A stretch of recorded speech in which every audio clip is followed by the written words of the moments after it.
Hi everyone, just a quick announcement before we begin that I will be doing a 12-hour live stream on the 23rd of May centred around the re-release of Onimusha 2. It'll be running from midday to midnight, where we'll be trying to see if we can get the Platinum Trophy on day 1, as well as attempting the much dreaded Hell mode. I do plan to upload an edited version to YouTube, but if you'd like to be there on the day, you can find me at twitch.tv/DanishHere. Hope to see you there.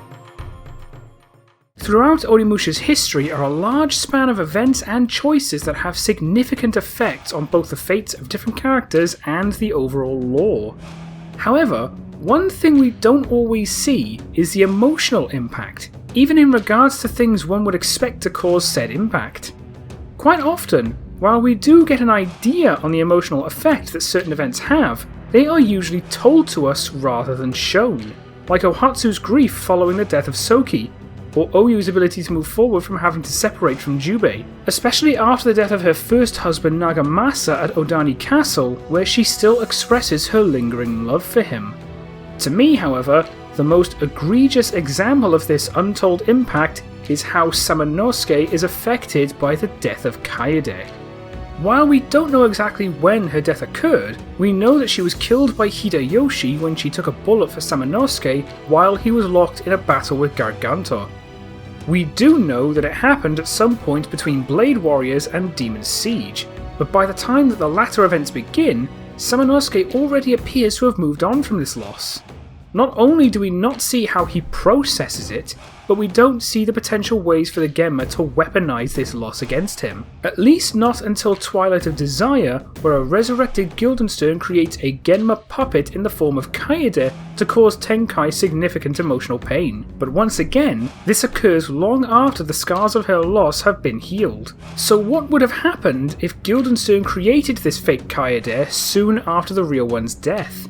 With the wound of her death still quite fresh, what effect would this have on Samanosuke's psyche, and how would it influence his grieving process?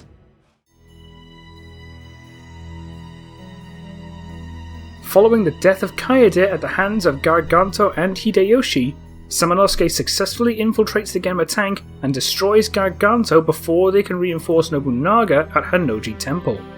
With this, he rejoins Mitsuhide and their rebellion against the Lord commences, leading to his displacement in time via an unstable timefold. However, while events remain identical from Samanosuke's perspective following his displacement, at least for now, Guildenstern's knowledge of Kaede's death gives him a horrific idea. Knowing just how meddlesome Samanosuke can be, he decided to create a brand new Genma specifically to hinder the Oni warrior should he somehow find a way to disrupt the creation of the Time Folder. It's not until Samanosuke chases him to the Undersea Temple that Guildenstern decides that now is the time to play his hand, choosing not to summon Genma Ranmaru this time, but something different. As Guildenstern appears and promises to reward Samanosuke's progress, Samanosuke feels an almost familiar presence behind him, turning to find the face of Kaede staring him down. As horror begins to fill him, Guildenstern cackles and tells him that he knows she is the one he once loved, so he decided, as a gift, to give him the chance to reunite with her. Guildenstern expresses a mocking hope that he enjoys their reunion as he teleports away, but a now enraged Samanosuke lunges at the scientist, only for Kaede to dart forward and defend him as he disappears. Seeing that she is actively defending Guildenstern, Samanosuke is quick to plead with her to remember him, but his pleas fall on deaf ears as she silently and emotionlessly attacks him, forcing him to defend himself. With her retaining the skill of the real Kaede, Samanosuke is still far above her own abilities, but he finds himself unable to bring himself to land a killing blow, instead managing to disarm her. He tries again to speak to her, but her silence persists as she realises that she cannot overcome him, throwing a smoke bomb and fleeing. As the smoke clears to reveal her disappearance, Samanosuke is left distraught that Kaede had returned only to be turned against him, Akko soon noticing his reaction and attempting to comfort him, asking who Kaede is. With little choice now that she has returned, Samanosuke tells of their past as well as her death, a mortified Akko now believing that Guildenstern had managed to reach a new level of depravity. Now angered at the scientist's attempts to weaponize his still fresh grief over Kaede's loss, Samanosuke vows there and then to make Guildenstern pay. After Jacques manages to escape the temple using the Genma train, Samanosuke checks the northern chamber only to be intercepted by the false Kaede, defending himself from her surprise attack. After a quick scuffle, the two begin to slowly circle the room in a tense standoff, and Samanosuke attempts again to get through to her. Once again, this is met with complete silence as Kaede stops circling, staring him down as she begins to slowly walk back towards the door. Desperate, Samanosuke tries to follow, but as soon as he reaches the middle of the room, he is struck by the trap and watches as a still emotionless Kaede simply turns and walks away, him soon teleporting to a cell in Boulogne Zoo. Akko is quick to find Michelle after his capture and things go as normal, though Samanosuke initially finds himself struggling with the existence of this new Kaede before putting on a calm front to try and keep a now captured Henri more calm as well. Once the two are freed by Michelle and Guildenstern appears to kidnap her and Henri, Samanosuke manages to get inside the research centre to stop their conversion into Genma. While he is annoyed at the Oni's interference, he laughs once again as he hopes that Samanosuke enjoyed his reunion with little Kaede, telling him that he has yet another surprise for him. No longer in the mood to entertain Guildenstern's rambling, Samanosuke rushes at the scientist once again in anger, but his attack is intercepted, this time by Genma Ranmaru. Guildenstern orders Ranmaru to show his newfound strength and disappears, Samanosuke disturbed at Ranmaru's conversion. Much like canon, Ranmaru silences him and attacks. Given that this is a fair bit later than his canon introduction, Ranmaru is already at near full strength by now, with his body having had enough time to acclimatise to his Genma blood, making this fight a bit more difficult. Unfortunately for Ranmaru, Samanosuke proves significantly more aggressive than expected due to having already been riled up by Guildenstern's taunting, and Ranmaru is left defeated. Unable to accept that he lost, he begins ranting as Samanosuke chastises him for wasting his second chance, being much harsher now that he's already far more angry. Seeing this, Ranmaru decides to take jabs of his own at the warrior, having been told of the fake Kaede's purpose and mocking the death of the original. This continued taunting causes Samanosuke to lose his temper, suddenly equipping Chigo and bringing it crashing down atop the mutant, screaming in fury as he cleaves Ranmaru in two. Akko is quick to try and calm him down as Michelle and Henri are freed, the two having heard Samanosuke's rage and now feeling a hint of fear upon seeing just how angry he is. It does take a while, but Akko is able to slowly calm Samanosuke down, promising him that they'll find a way to beat Guildenstern. Now regaining his composure, Samanosuke is quick to apologise, turning his attention to Michelle and Henri and making sure that they're okay. Akko is quick to briefly explain what happened, shocking the two at Ranmaru and Guildenstern's actions and understanding why Samanosuke grew so angry, and they soon learn of Mont Saint-Michel and head there to find the time folder. While Akko heads to the past to retrieve the ring from Henri, Jacques also comments on her more solemn look, asking her if something is wrong, and she reveals Samanosuke's outburst following the creation of a Genma in Kaede's image, also explaining Samanosuke's past with her. Having already gone through the loss of his wife, Jacques immediately understands Samanosuke's position and asks her not to let him cope with his grief on his own, telling her that the most important thing he needs right now is a genuine support system. Akko promises to do what she can for him and takes the ring back, and Henri's interaction with his late mother occurs as normal, though Akko does notice a look of sorrow on Samanosuke's face, promising him again that they'll stop Guildenstern. As he's about to respond, he snaps back as Michelle draws attention to Mont Saint-Michel, and Samanosuke and Akko enter the structure once they arrive. Like most scenarios, Mont Saint-Michel progresses the same as canon in both eras, at least until Henri manages to rescue Jacques from the gas trap. As the group leave the basement, the screen in the monastery turns on to reveal Guildenstern, the scientist announcing that the time folder has finally been completed and inviting Samanosuke to see it, at least providing that he survives. As he says this, he triggers the detonation of the nearby device, forcing them to escape Mont Saint-Michel as Samanosuke manages to kill Gertrude. Ako returns to the past to find a surviving Jacques and reports the improving relationship between Michelle and Henri, though while Jacques is relieved to hear this, he can't help but ask after Samanosuke as well. Ako is quick to raise her concerns about him, flatly admitting that his previous outburst makes her a little scared to tell the past Samanosuke of this fake Kaede. While Jacques does understand her apprehension, he stresses that it's something that Samanosuke will need to know, especially if this imposter faces them as well. Ako reluctantly agrees, and the two manage to escape Mont Saint-Michel by latching on to the rising Azuchi Castle. Once Jacques falls to Lake Biwa the next morning and is found by Samanosuke and Heihachi, the group put their plan together to find the Oni army orb and launch an assault on Azuchi Castle. However, once Heihachi leaves for Azuchi, Ako stops Samanosuke before they begin their own mission, revealing the existence of the fake Kaede that Guildenstern had created. This knowledge leaves Samanosuke stunned and outraged, though his reaction isn't quite as visceral here since he doesn't face her in person. Ako stresses the fact that this Kaede is nothing more than a puppet created in her image, and Samanosuke assures her that he knows, promising to do what must be done if he is forced to face her. Satisfied at this, the three begin their mission to find the Oni army orb, all the while Samanosuke doing what he can to mentally prepare for a potential confrontation with this Genma Puppet. From here, events line up with canon up to Vega Donna and Heihachi's deaths, and Ako returns to the future as the group reach the Eiffel Tower. After reporting that Jacques is headed to Hanoji, she and the others notice Samanosuke staring up towards the tower and visibly beginning to shake, the group instantly noticing a significantly more tense atmosphere. Ako tries to get Samanosuke's attention, realizing that he is beginning to visibly seethe at the presence of Guildenstern nearby, causing him to snap back as he notices a nervous look on the three of them. He's quick to tell Michelle and Henri to stay behind as he begins scaling the tower, a worried Ako following close behind as she promises the two that things will be okay once this is all over.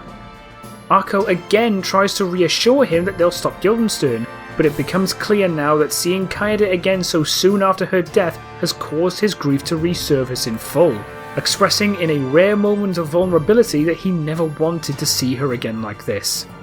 It's at this point that Ako is beginning to fall for Samanosuke like canon, but seeing just how much Kaede really meant to him convinces her not to pursue him when this is over, knowing that she will never be able to replace Kaede.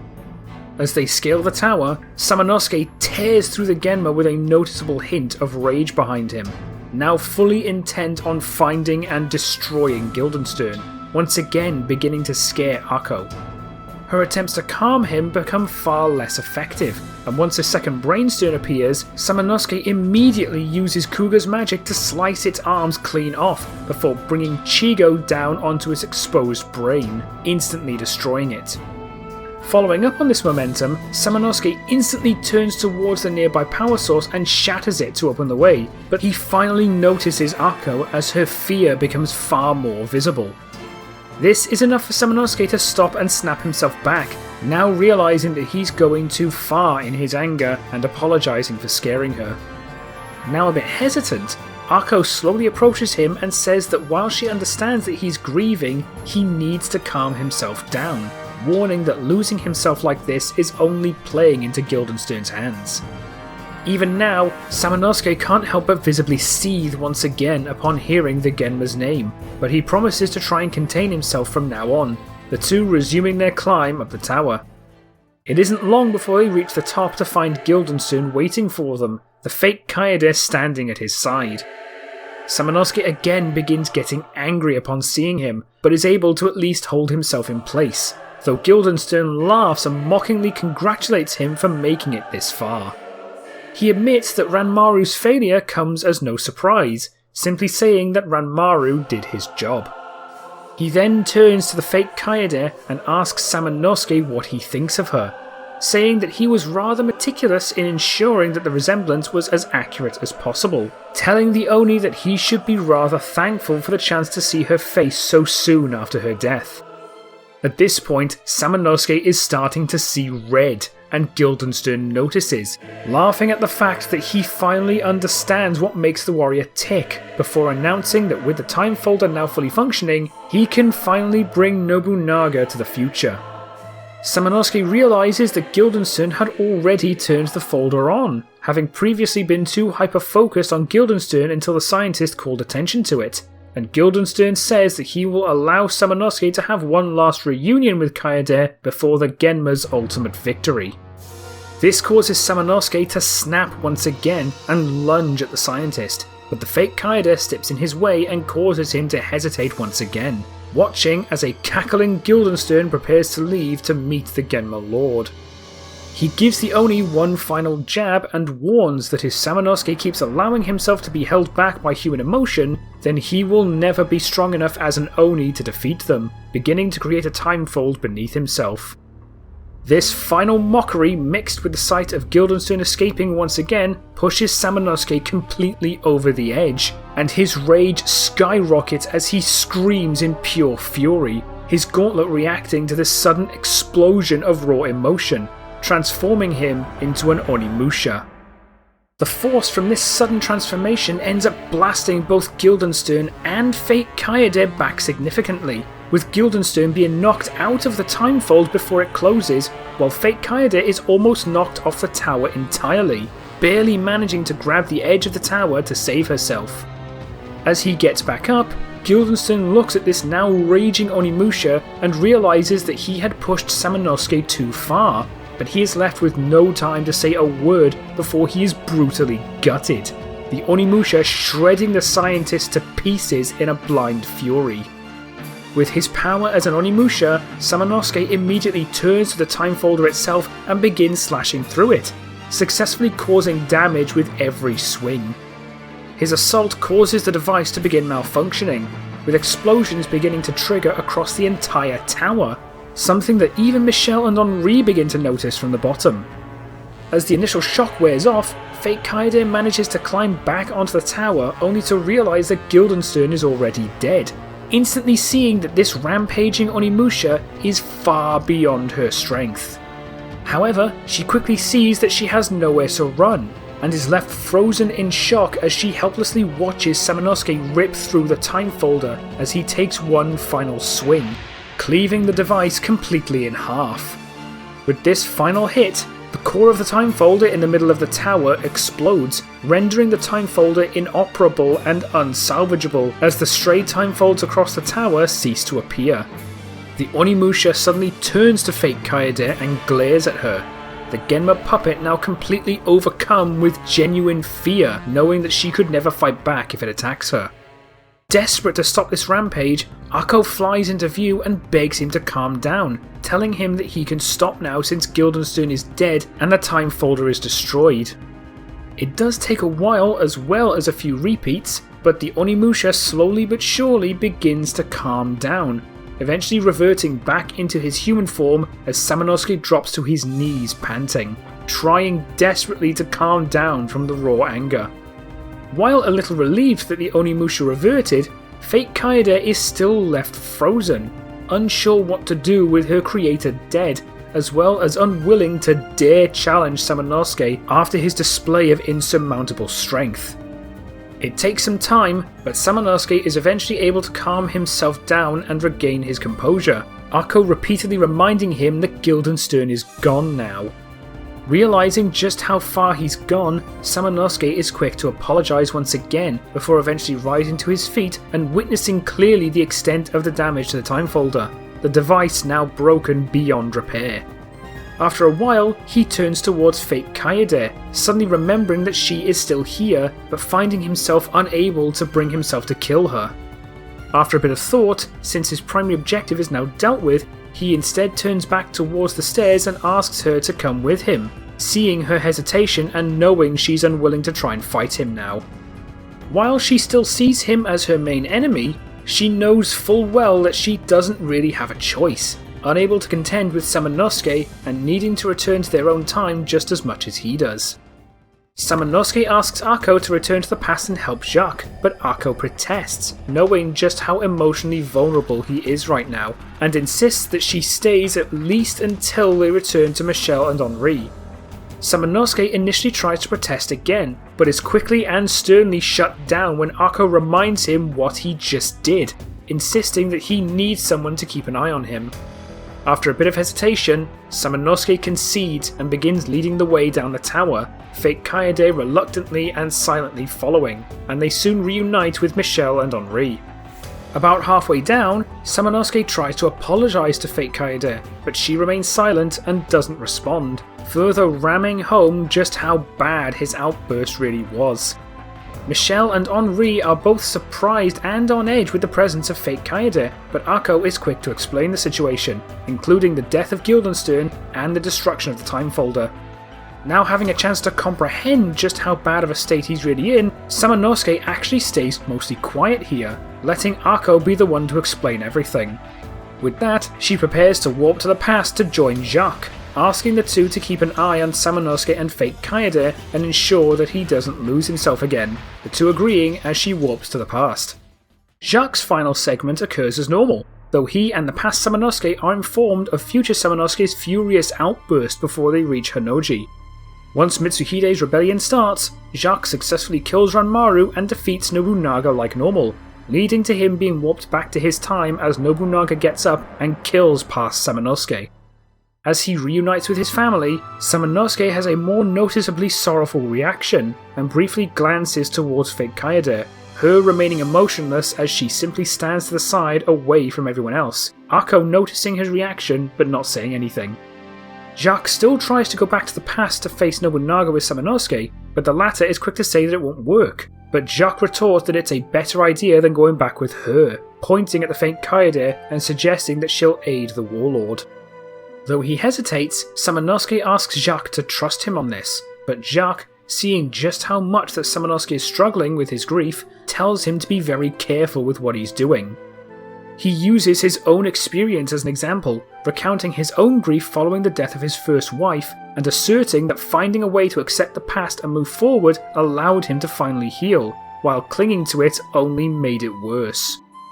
Samanosuke wants to argue but hesitates once again, seeing Jacques' point, but a time fold materialises beneath him and he says that it's time to go, beckoning fake Kaede to join him.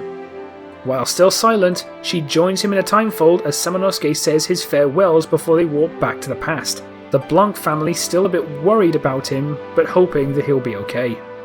With Ranmaru's death in the future, no one is around to kill Henri, so Jacques keeps his gauntlet this time. Samanosuke, Akko and fake Kaede return to Honnouji Temple, but as they all look towards the burning temple, Samanosuke turns back towards fake Kaede and tells her to leave, making clear his intention to destroy Nobunaga. She is quick to reach for her knife upon hearing this, but doesn't end up drawing it, remembering again that Samanosuke is far out of her league. Gripping his sword a little tighter, he again asks her to please leave while she can, causing her to reluctantly back down and flee the temple without a word, knowing that she couldn't stop him anyway. Akko asks him if he's okay, and Samanosuke says that he will be once Nobunaga's nightmare ends, turning back towards Honnouji and entering the temple.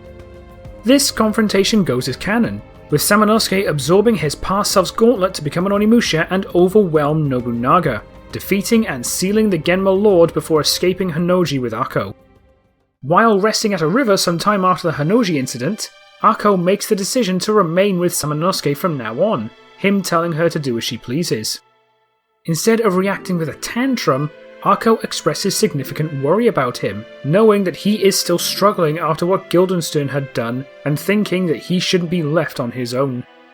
Samanosuke tries to insist that he's fine, but she once again sternly tells him that he isn't, stunning Samanosuke into silence as she begins raising her voice.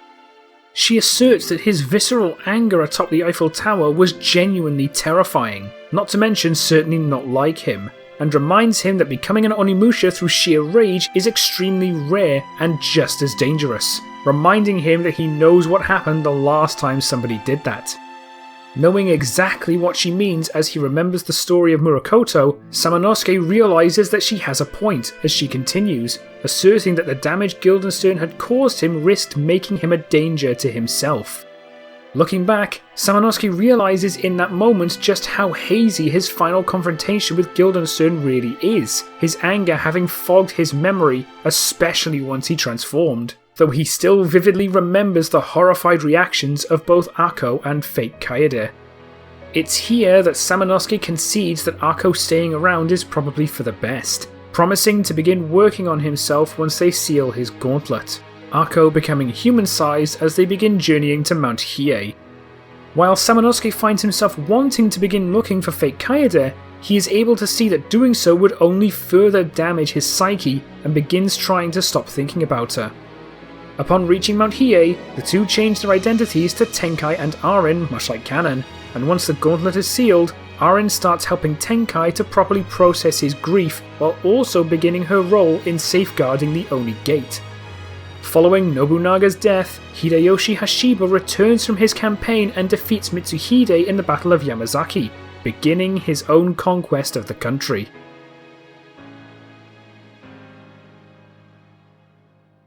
Following their identity change, Tenkai becomes a Buddhist monk in an attempt to find peace within himself and work on his feelings of loss and anger, though this proves to be a significant struggle due to the wound being freshly reopened. Arin sticks with him the whole time and becomes a vital source of emotional support, but throughout these efforts to move forward, Tenkai finds himself unable to get fake Kaede out of his mind.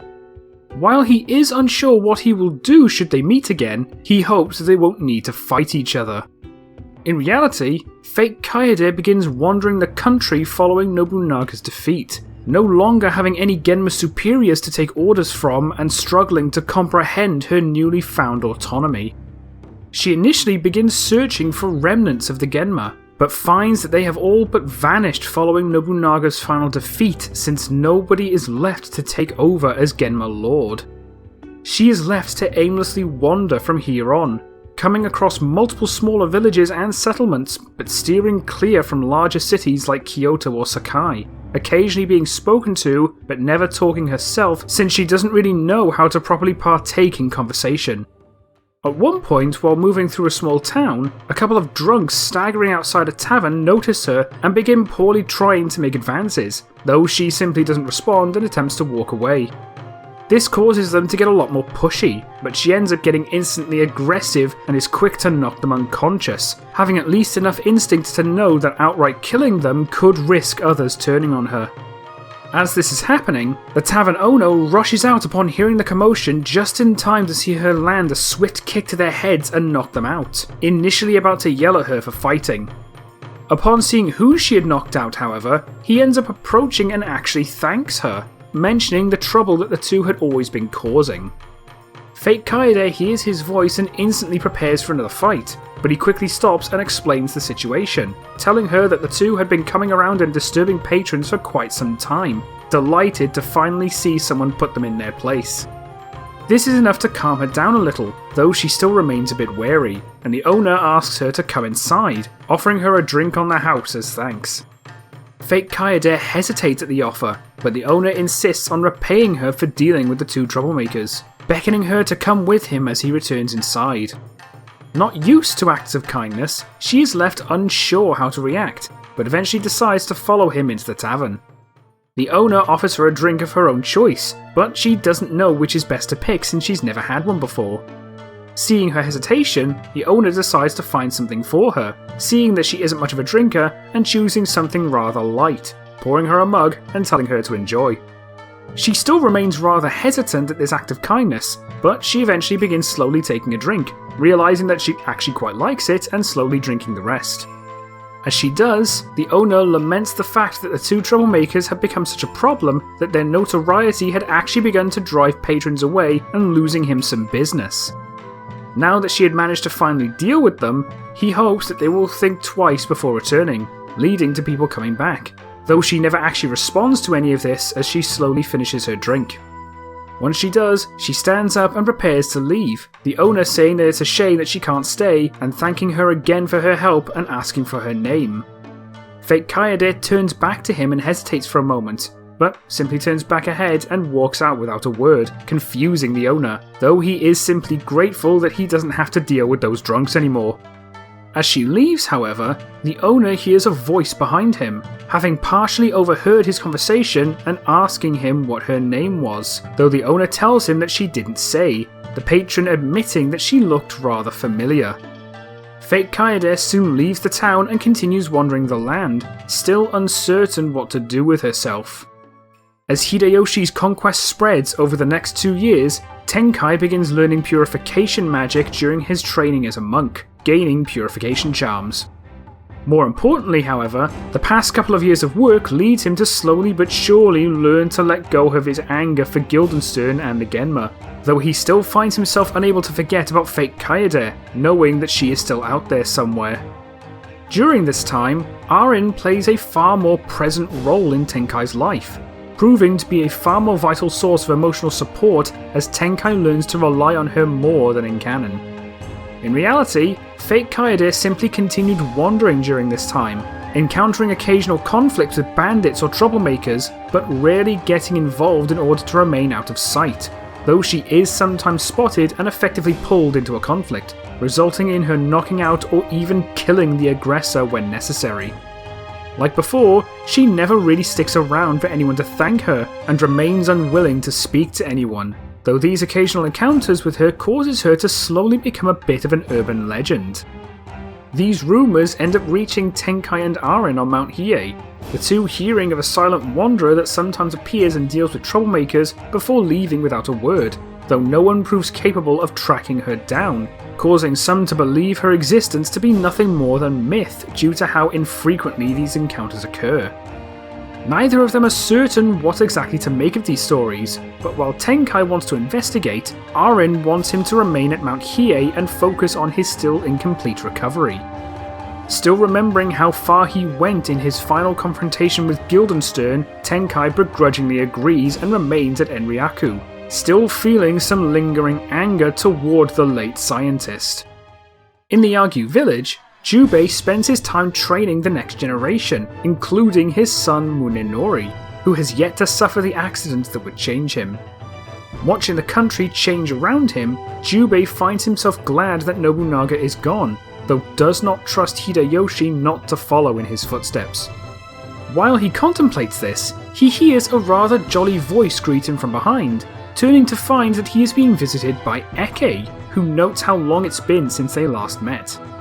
While Jubei expresses surprise at seeing him again, Eke jokes that while Jubei seems to have aged a bit, Eke still managed to keep his good looks, something that manages to get a chuckle out of the Yagyu chief as he acknowledges that he is starting to get old.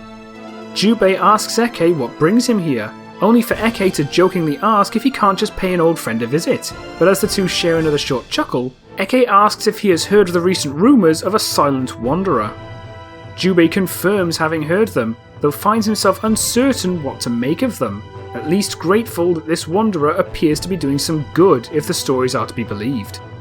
Eke is quick to confirm them and tells of the incident in a tavern a couple of years prior, witnessing this wanderer dealing with a couple of drunks causing trouble.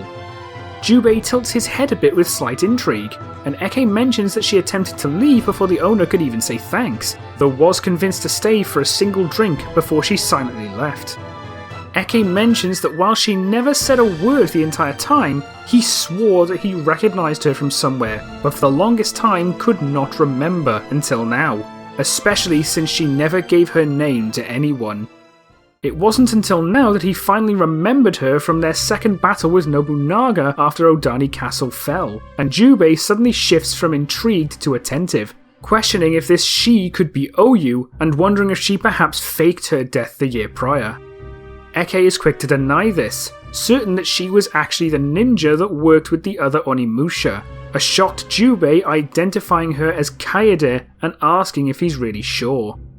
Jubei is left baffled when Eke confirms, confusing the spearman, but Jubei tells him that Kaede was killed not long before the Honoji incident 2 years prior, and asks what makes him so sure. Eke tells Jubei that he recognised the large red tattoo on her leg, calling it a dead giveaway, and asks Jubei exactly how she died. He explains that while he wasn't there, he had received a letter from Samanosuke that Hideyoshi had attempted to fire on him, only for Kaede to rush in and take the bullet in order to save his life. He notes that Samanosuke had already buried her himself by the time he received this letter, asking Eke if anyone else was with her when he saw her. Assuming he meant Samanosuke, Eke says that she was alone, and while Jubei is the only person other than Aren who knows that he is still alive, he doesn't actually tell Eke, simply telling him that something about this feels off, since the two always worked closely together.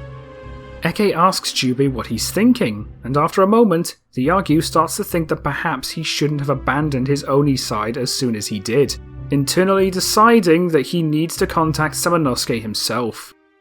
Not revealing anything about Samanosuke's whereabouts, he thanks Eke for the information, and the spearman half jokes that Jubei knows his usual price, Jubei cocking a half smile and promising to arrange some drinks for him.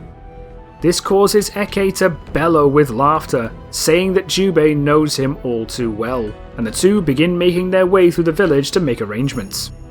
While the villagers are surprised to have a visitor, they are aware from stories that Jubei had previously told them that Eke is an old friend, and they are rather hospitable to him. As Eke enters a house to receive his drinks, Jubei tells him that he needs to see to something else in the meantime, walking alone to the other end of the village. Eke soon finds himself enjoying food and drink with a few Yagyu villagers, laughing and having some fun with those who join him, but he is soon interrupted by a young voice calling for his attention from behind. Eke turns around to find a boy who mentions hearing that Eke is quite strong, wanting to see for himself just how strong, and with a smile, Eke asserts that nobody wields a spear like he can. The boy immediately wants to face him and see, only to be approached by a woman calling his name and telling him not to cause trouble for their guest. It turns out that this is a 13-year-old Munenori, his mother apologising for the interruption, but Eke just laughs as he notes that the boy clearly has a lot of confidence. Munenori is quick to assert that he is going to be the strongest Yagyu very soon, though his mother reminds him that being the strongest isn't what's important. Munenori argues that being the strongest is the whole point of the upcoming succession battle, and a curious Eke asks what that is. Now getting more enthusiastic, Munenori explains it as a large free-for-all battle that pits every potential Yagyu of a generation against each other, the last one standing being deemed the winner and earning the name of Jubei. Eke chuckles and says that Munenori has big shoes to fill if he plans to take Jubei's role, and Munenori insists that he will surpass his father as well to become the strongest Yagyu to ever live. His mother tries again to calm him down, but Munenori expresses a want to challenge Eke to a one-on-one battle since his father spoke highly of his skills with the Hosoin spear. Despite his mother apologising again for Munenori's insistence, Eke actually asks if it's possible to arrange a spar, curious at just how good Jubei's son really is. While she briefly worries that this will just fuel Munenori's competitive nature, she quickly changes her tune as she realises that this could be a way to teach Munenori some humility, agreeing and asking other Yagyu to make arrangements. Ecstatic at the chance to prove his strength, Munenori excitedly rushes off to get ready, his mother apologising once again for his brashness as Eke finishes his drink. Eke remains unbothered, however, expressing interest in how Munenori's skill compares to his father, but while his mother admits that he is strong, he is too hyper-focused on becoming the strongest. She openly wishes for him to learn some humility, calling it the core of the Yagyu way, and Eke simply tells her not to worry, promising to teach Munenori a thing or two. In the meantime, Jubei reaches the hidden spring where he first met his mother Takajo and attempts to use his inborn Oni power to make contact with the Oni clan. This proves to be a bit of a struggle after having long abandoned his Oni nature, but he is eventually successful in contacting them as an Oni god appears before him, asking why Jubei had called him. Jubei begins recounting the information told to him by Eke and suspects that something is clearly not right about the situation, but while he is aware that Tenkai is alive and wants to inform him, he doesn't know where he is. Being someone that the Oni clan have complete trust in by now, the Oni god outright tells him that Tenkai currently resides at Mount Hiei alongside a member of the Crow Tengu clan named Aren. He tells Jubei that they're fully aware of what fate Kaede truly is, revealing that she is a Genma Puppet created by Guildenstern 2 years ago as an attempt to harm and hinder Tenkai, though the god is left uncertain what to think about her current actions.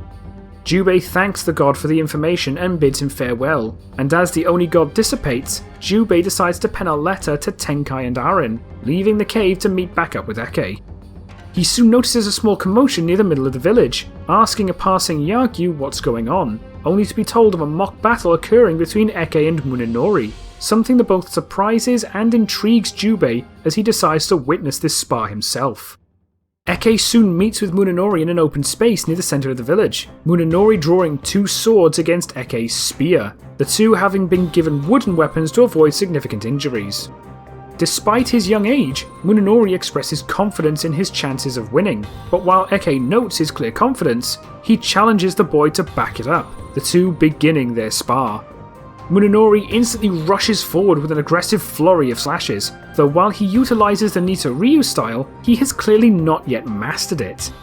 While he proves to be quite innately talented, Eke proves able to block and parry every one of the boy's attacks, soon landing a kick to his stomach to knock him back after repelling a few blows. Despite staggering Munenori a little, Eke chooses not to chase, telling him that he isn't bad at all, but warning that he'll need to do better than that in order to win. Surprised that Eke kept up, Munenori rushes in again with another flurry, Eke once again blocking and parrying every strike, causing Munenori to get a little annoyed.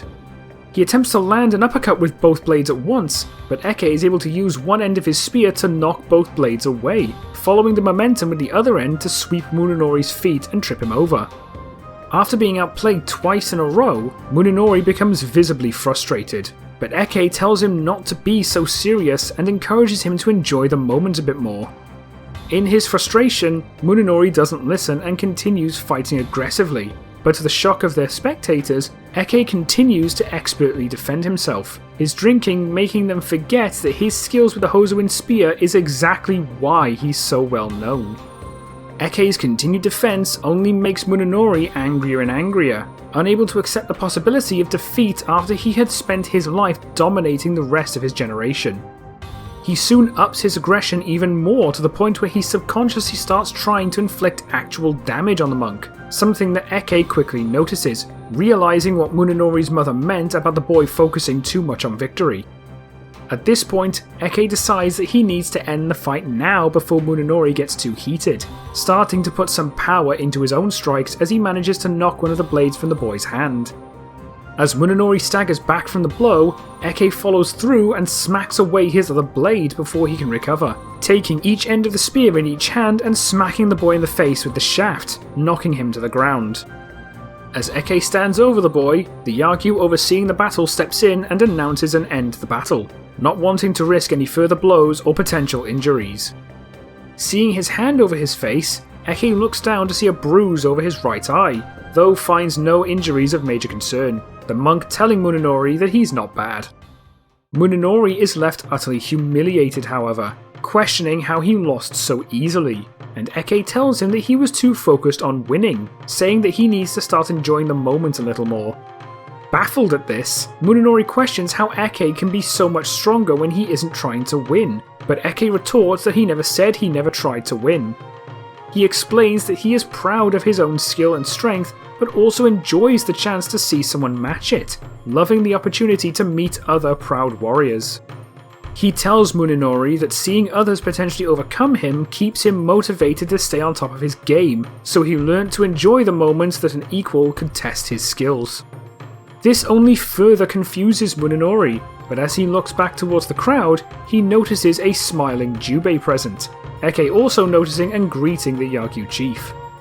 Jubei admits that Eke's skill clearly hasn't rusted in all these years, and Eke says that Jubei has clearly raised a strong son, looking forward to seeing how good he gets in the future. As he hears this, Munenori begins thinking about what Eke said, but as Eke thanks Jubei for his hospitality, he tells the chief that he should get going, though Jubei asks Eke for one last favour. Curious, Eke asks what Jubei needs, and Jubei asks him to wait a few moments before walking off, returning a couple of minutes later with a letter in hand.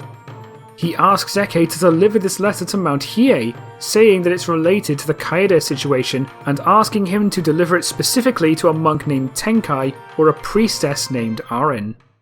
Seeing no reason to refuse, Eke takes the letter and agrees, telling Jubei with a smile that it'll be on the house since he had so much fun with the Yagyu. Jubei lets out a chuckle and thanks him, and Eke turns back to Munenori and tells him to remember to enjoy the moment every now and then, turning back and walking away as Munenori is left to try and figure out exactly what Eke means. Since he doesn't hate his father yet, Munenori asks Jubei how Eke can be so strong despite seemingly not taking anything seriously, but Jubei simply cracks a knowing smile and says that there is more to Eke than meets the eye. Fake Kaede finds herself still aimlessly wandering the land when she comes across a caravan being attacked by a small group of bandits, one of them spotting her and calling her out. Having gained the bandits' attention, she is left with no choice but to fight when they suddenly attack her as well, using lethal force when it becomes clear that they intend to kill her. Given that she possesses the skill of the original Kaede, it takes little effort for her to expertly cut them all down, but as the victims emerge and attempt to thank her, she once again remains silent and begins to leave. Knowing that they would have all died had she not intervened, the caravan owner rushes toward her and asks to at least know her name so he knows who to thank, and after some time, she eventually turns back and simply says Kaede before dashing out of sight.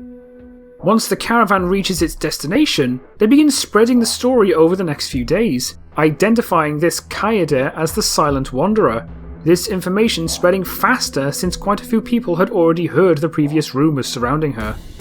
One of them ends up recognising the tattoo on her left leg, believing it to be of Iga origin, and she eventually begins to be referred to as the Ghost of Iga, though these updated rumours don't reach Mount Hiei just yet.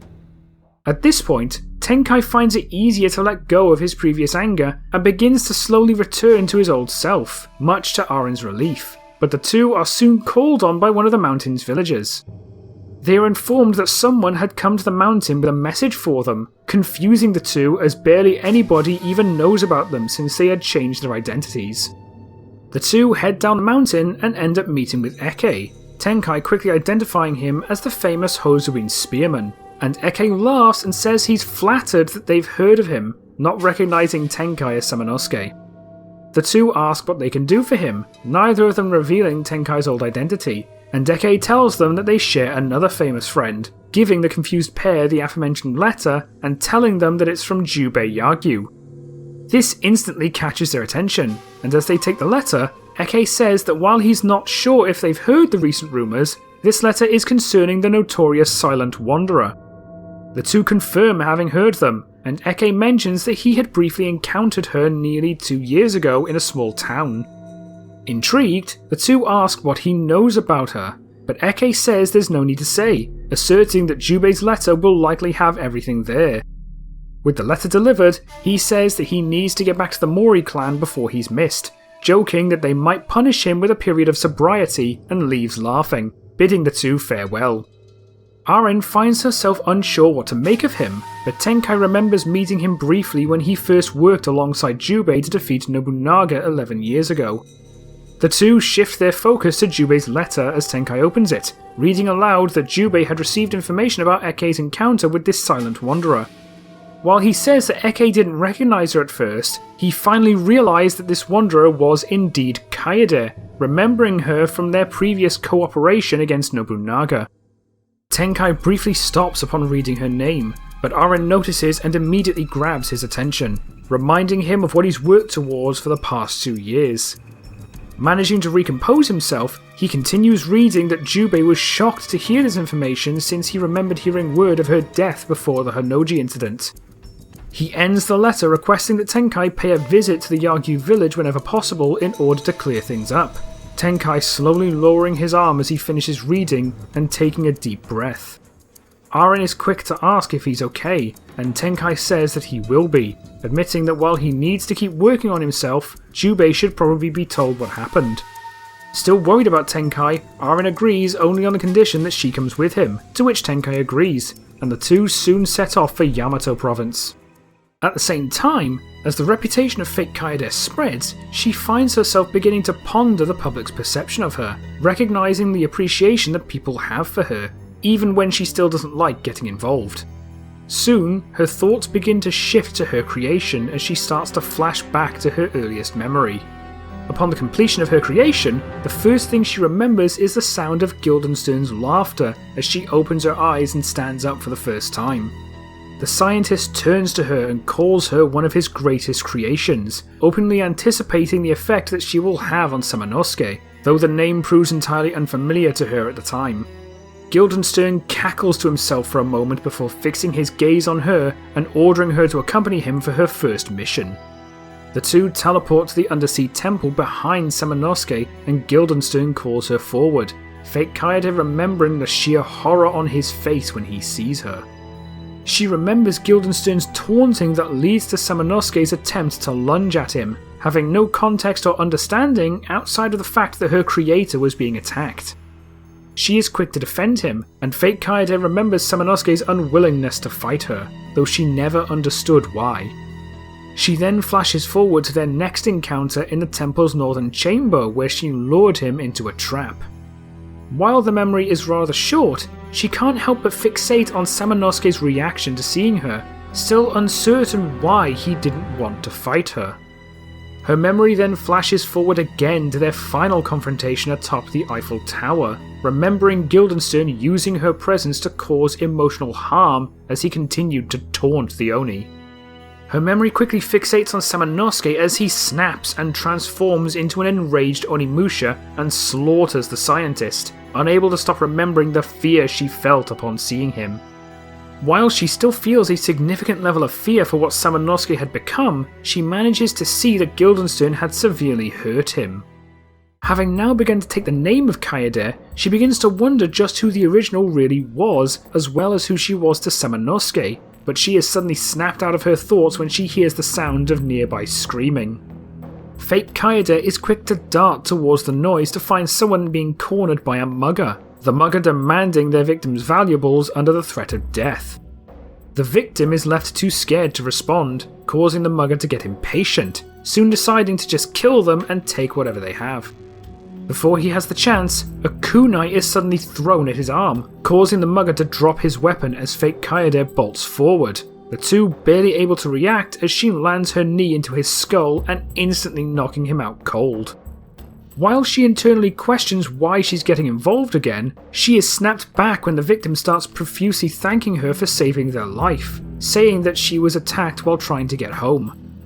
Fate Kaede simply remains silent, but the victim asks her if she's the fabled Ghost of Iga, but she simply responds with her name, the victim thanking her by name and offering hospitality if she accompanies them home.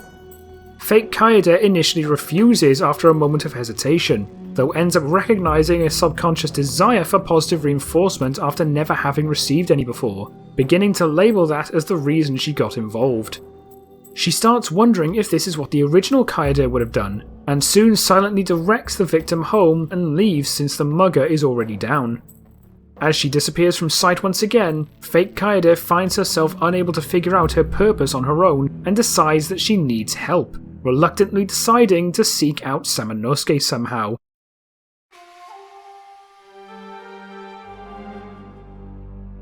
Tenkai and Aren soon arrive at the Yagyu village and meet with Jubei, the Yagyu chief greeting the two and remarking that it had been 11 years since he and Samanosuke had last met. Aren is initially shocked that Jubei knows of Tenkai's identity of Samanosuke, but isn't too concerned given their previous history, and Tenkai produces the letter that Jubei had penned and asks him about it. Jubei asks if they've heard of the recent rumours surrounding the Silent Wanderer, and the two confirm, though admit that they aren't certain what to make of them given that they haven't heard too many details. Jubei mentions that Eke had encountered her not long after the Hanoji incident, but only recently remembered where he recognised her from, and Tenkai asks if they're certain that it's Kaede. Confirming their certainty, Jubei follows with a question of his own, asking if she really is a Genma imitation as opposed to the real thing, and Tenkai mournfully confirms that the real Kaede had indeed died. He explains that Guildenstern created this Genma puppet in her image but without the original Kaede's memories, though she ended up fleeing Hanoji at his request just before his final confrontation with Nobunaga. Concerned that Tenkai had actually let her go like that, he asks if that was a good idea, only for Aren to chime in and simply say that the situation got complicated. Knowing that Tenkai is still rather conflicted about her, she shifts the conversation a little, mentioning that following the death of Guildenstern, the puppet had stopped trying to fight them as if she didn't know what to do without her creator. Able to use this momentum, Tenkai speaks up about his hopes that she would be able to find another path now that the Genma are gone, suggesting that he may have been right if the recent rumours are to be believed.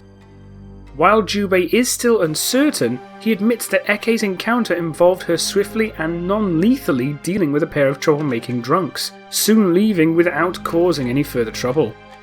He notes that as these rumours have continued to spread, none of them have indicated her as the aggressor, with the people beginning to call her the Ghost of Iga due to the tattoo on her leg. Tenkai mentions that the original Kaede was once a member of the Iga ninjas before she joined him, but as Jubei continues to ponder this, the three are interrupted by an approaching Munenori who notices the two visitors. Arin warmly greets the boy, and Jubei introduces him as his youngest son, Munenori, Tenkai and Arin introducing themselves in turn. Looking over the two for a moment, while Munenori quickly sees that Arin is not a fighter, he takes more notice of Tenkai, recognizing that he clearly has a great deal of experience. Noticing that Munenori is still visibly annoyed by his loss against Eke, Jubei asks the boy if he has been thinking about what he learned, and Munenori says that he's been trying to, knowing that Eke had a point, but still struggling to move past his own ego. As Munenori says this, Jubei suddenly has an idea and turns back to Tenkai, asking if the monk would be willing to spar with Munenori. Tenkai is caught off guard a little at this request, while Munenori darts his gaze back at the monk and works out that he is another old friend of Jubei. Still not having broken out of his old mindset, Munenori asserts that he wants to prove his strength, subconsciously becoming even more desperate to defeat him, almost as if to make up for his previous loss.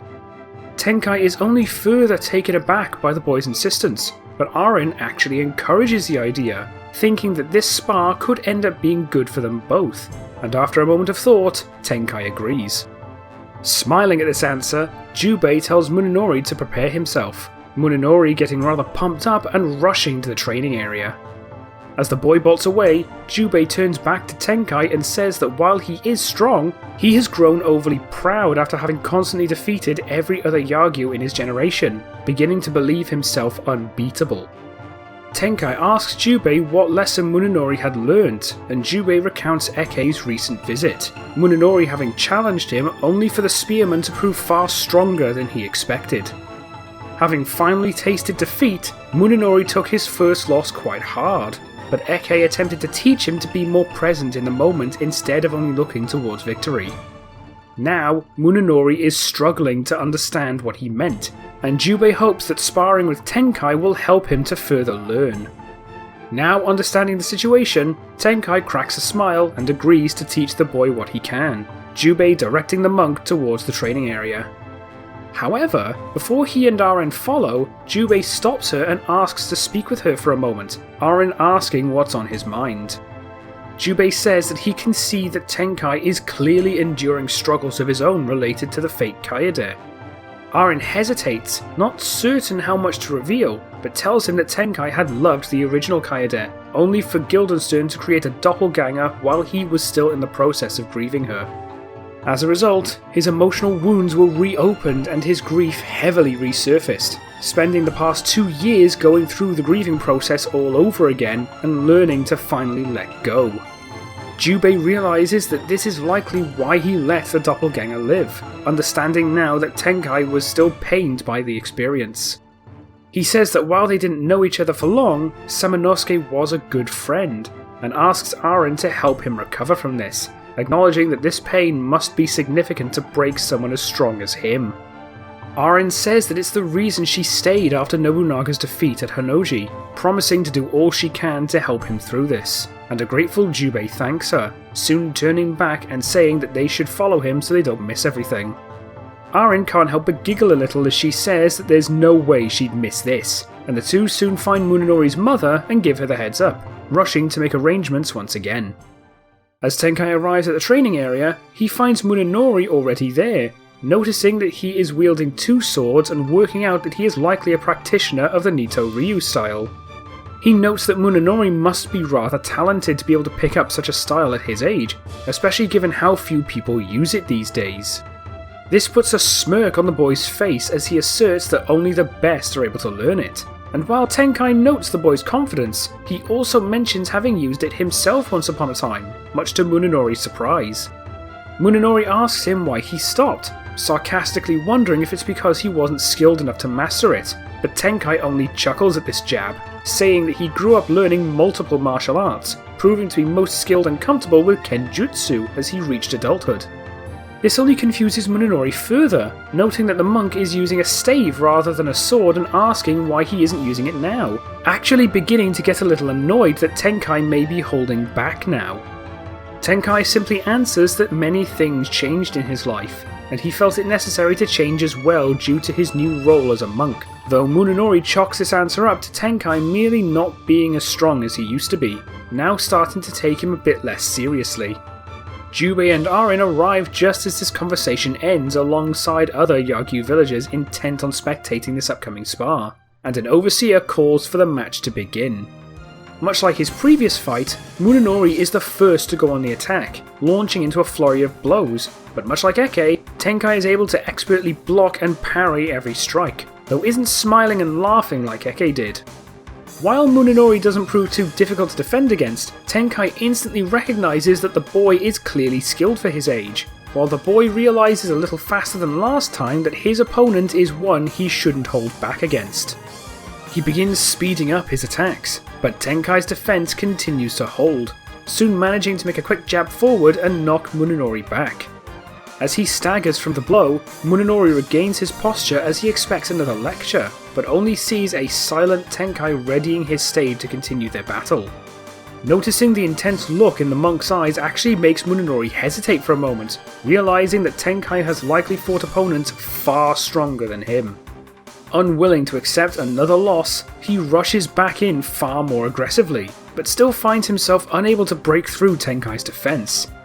Munenori can only get more frustrated at this, and Tenkai notices, taking advantage when Munenori launches a particularly heavy downward swing. Tenkai manages to parry the blow away and knock the blade out of the Yagyu's hand, following the momentum behind him and knocking him to the ground, causing him to drop his other sword. Seeing that Munenori is completely disarmed, the Overseer calls the fight in Tenkai's victory, as the Yagyu are left dumbfounded at Tenkai's skill and precision. Now on the ground, Munenori doesn't move for a moment as he tries to work out how he was so easily defeated, but he looks up to find the monk extending his hand to the boy.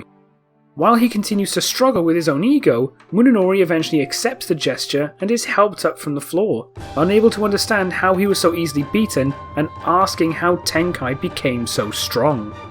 Tenkai tells him that he's had decades of experience, but Munenori says that it looked like he barely tried the whole time. Tenkai chuckles and disagrees, saying that he puts himself into a state of focus to ensure that he doesn't make any simple mistakes, but this only confuses Munenori further.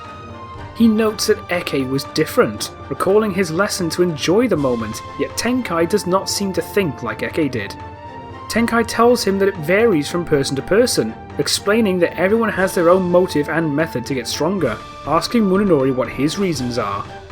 Munenori insists that he wants to be the strongest, but Tenkai asks why he wants to be the strongest, Munenori beginning to stutter as he presumes that being the strongest is the goal. Tenkai asks him that should he become the strongest as he seeks, what will the purpose of his strength be when he gets there, causing Munenori to stop as he finds himself unable to answer, realising that he had never thought that far ahead. Tenkai says that strength is itself meaningless if there is no purpose behind it, and while trying to become strong isn't a bad aim in itself, he will have nothing left to strive for once he succeeds if that's all he seeks. Unsure what to think now, Munenori asks Tenkai why he became so strong, and Tenkai says that he became strong in the service of those around him, always having wanted to become strong enough to defend the weak. Munenori quickly asks if that's what he should do to get stronger, but Tenkai again reminds him that strength is not the end goal, simply the means to reach his goal. As if everything he has known is being called into question, Munenori is left even more baffled after spending his life aiming to be the strongest, unable to comprehend the idea that strength is not the ultimate goal. Noticing this confusion, Tenkai assures that he needn't worry if he can't figure out his purpose right away, saying that he still has more than enough time to think on it. He then tells the boy that if he really can't work it out, then it is not a sign of weakness to ask someone else to help him. Munenori is quick to question this, asking how it isn't weak to need help since relying on somebody else means not being strong enough to do something on your own, but Tenkai pauses for a moment and closes his eyes.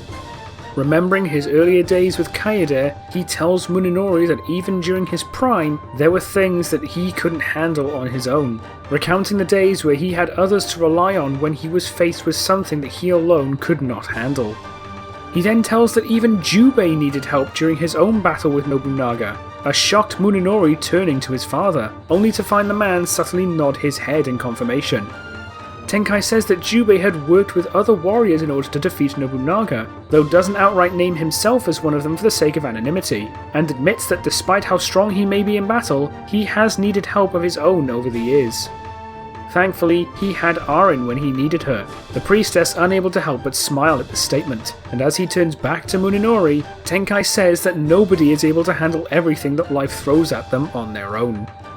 He tells the young Yagyu that he should not be afraid to ask for help when he needs it, insisting that it's better to succeed together than to fail alone. Having genuinely taken the opportunity to listen this time, Munenori is left staring at Tenkai with what could be described as a small sense of wonder, unable to deny the wisdom in the monk's words, though also unable to find the words to respond as he attempts to comprehend it. Seeing the internal struggle, Tenkai simply asks him to take the time to think about what he's learnt today, telling him that the answer doesn't need to come to him right away, but it will in time. Having said his piece, Tenkai turns away and walks back toward Jubei and Arin, the rest of the Yagyu highly impressed at his skill and wisdom as the monk quickly garners a great deal of respect throughout the clan. Jubei is unable to deny that Tenkai has become a wise monk in recent years, and Tenkai lightheartedly says that after so many years of fighting, he had to have learned something by now, earning a light laugh from both Jubei and Arin. As this happens, they suddenly hear Munenori speak up once again as he calls to Tenkai, the monk turning back as Munenori promises to find his reason and hopes to fight Tenkai again once he does. Hopeful that Munenori will begin to exhibit positive change now, Tenkai tells him that he looks forward to it, Munenori instantly rushing off to begin training as his mother thanks Tenkai for teaching him. She expresses her worries that he was becoming worryingly obsessed with his strength and had hopes that he would learn humility soon, but Tenkai admits that the boy clearly has a great deal of potential and hopes to see him grow into a fine warrior. With this, Arin suggests that it's probably time to get moving, and Tenkai agrees, Jubei walking them back up to the hill overlooking the village. He thanks the two for coming as well as for Tenkai's help with Munenori, and Tenkai says it's no trouble, telling the Yagyu chief that he's raising fine children and thanking him for his information concerning the fake Kaede. With this, the two bid farewell to Jubei and leave the Yagyu village, and Arin comments that Tenkai seemed to light up a bit while he was sparring with Munenori. Tenkai lets out a light chuckle and admits that he felt a certain satisfaction in teaching the boy, and Arin outright says that it's the happiest that she's seen him in quite some time. Thinking that he's a pretty good teacher too, she suggests that maybe he should think about doing it some more, something that Tenkai actually begins to ponder as they walk. Following her decision to learn more about the original, fake Kaede actively begins searching for Samanosuke, but since he is presumed to be dead following the Hanoji incident, she is unable to get any leads on where to look. While at least knowing that he was affiliated with Mitsuhide Akechi in some way, she is unable to use that as a lead either since he was killed in Yamazaki less than 2 weeks later. With nothing to work with and still believing that Samanosuke is still alive, she decides to head back to Yamashiro province in the hope that she will find a trail near Hanoji itself, since it's the last place that anyone had ever seen him. Upon returning to the temple, she finds the site in ruins with the rebuilding having not begun yet. With very few people in the vicinity, she is able to more openly search for leads, yet finds not a single trace. Regardless, since she has no other options, she stays nearby and continues hunting for clues, with people sighting a silhouette of her every now and then. While some begin to wonder if the ghost of Iga is near, others fear that the site of Hanoji is actually haunted by the vengeful spirit of Nobunaga Oda.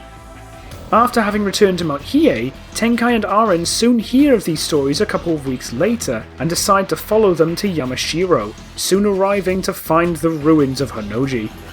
Upon arriving, the two can't help but briefly flash back to the event 2 years prior, as Arin admits to hoping that they would never have to come back here. While Tenkai has a similar unpleasant view on the temple, he hopes that once it is rebuilt, a new and better legacy will be born from it, much like Mount Hiei, Arin hoping that he's right. The two search the ruins for a trace of the fake Kaede, with Aren warping around to cover a larger area, but even with this extra coverage they end up with nothing. The two reconvene and begin trying to come up with a plan, but Aren quickly asks Tenkai what he plans to do should they find her. The monk saying that while she may be a Genma, her recent actions suggest that there may be a potential chance to turn her against them completely. He says that with her possession of the original Kaede's skills, she could become a powerful ally against the Genma if they are truly able to turn her. Worried about Tenkai's still unfinished grieving process, she asks him if that's really a good idea, and Tenkai says that even if it's a Genma, they can't ignore the chance at redemption, though Aren snaps that he knows that isn't what she meant.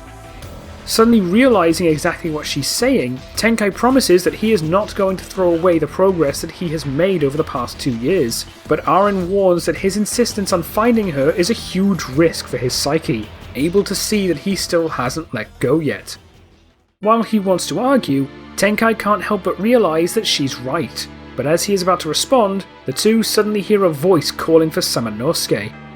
Instantly recognizing the voice, Tenkai turns around alongside Aren to find fake Kaede standing behind them. Aren now clearly on edge upon seeing her as she shifts her gaze back to Tenkai with a hint of concern.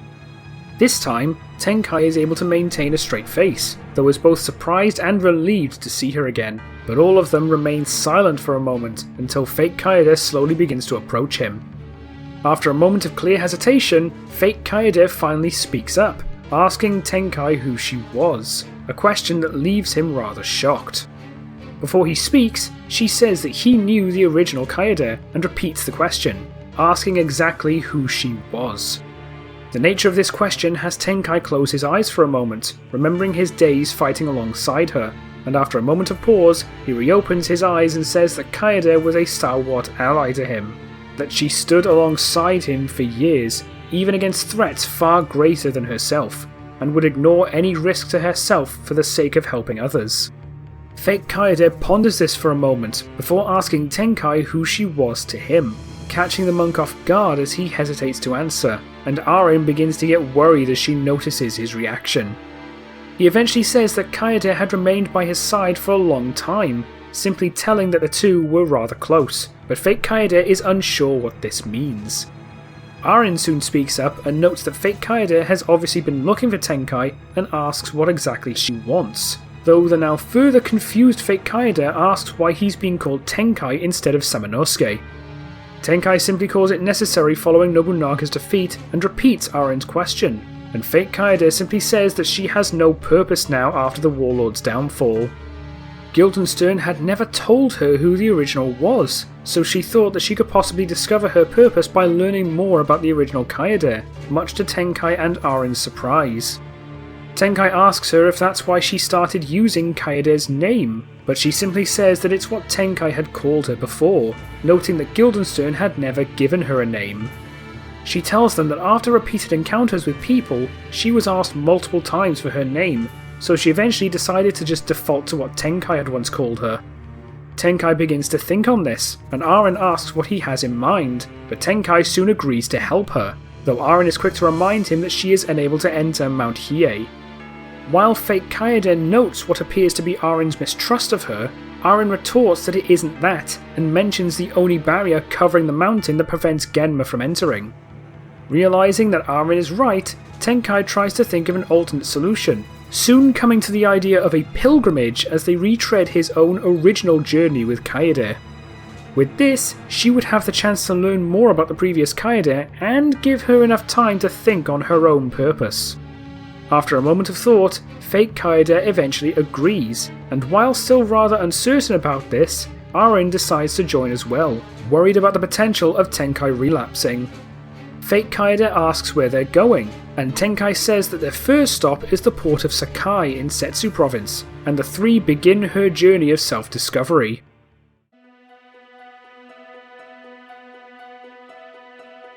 The journey to Setsu is rather quiet and uneventful, with fake Kaede remaining mostly silent and only speaking when necessary, and the group soon reach Sakai.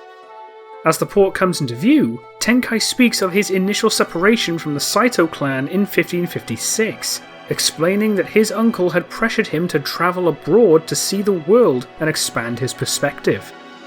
It is this journey that caused him to see the true pointlessness of war, though fake Kaede silently wonders why Tenkai is telling her this, uncertain what relevance it has to this journey. Tenkai soon speaks of his encounter with an assassin from the Iga ninja clan that was tasked with killing him, though he had managed to defeat her. While she told him to finish her, he refused, holding no grudge against her despite her attempt on his life, saying that he had managed to teach her the complexity of life. He recounts the lesson he taught her that day, saying that while a person's skill is honed through their hard work, their personality is shaped by the complexity of life, both good and bad. Fake Kaede can't help but begin to contemplate what this means, and Tenkai notices, silently becoming a little more hopeful and saying that Kaede made the choice to break away from the Iga clan after that. Realizing that killing because of a simple command was wrong, she chose to journey with him from then on, returning to Japan with him in 1560. Continuing to think on this, fake Kaede eventually asks how Kaede could so easily separate from the Iga clan after being so dedicated to them, but Tenkai explains that she had learned that she was killing people that she held no grudge against, deciding by herself that she wanted to do the right thing from then on. Fake Kaede begins to wonder if she should do the same, but Tenkai continues that he soon found himself in Okehazama not long after returning to Japan.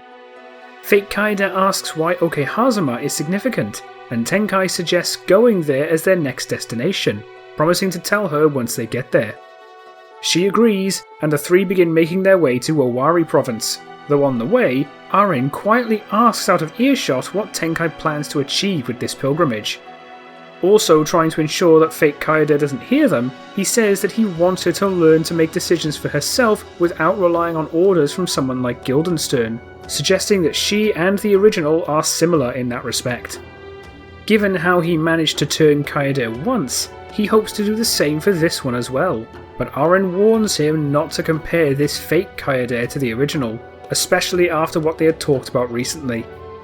Tenkai's face slightly twitches as he hears this, his upbeat mood slightly lowering as he says that he knows.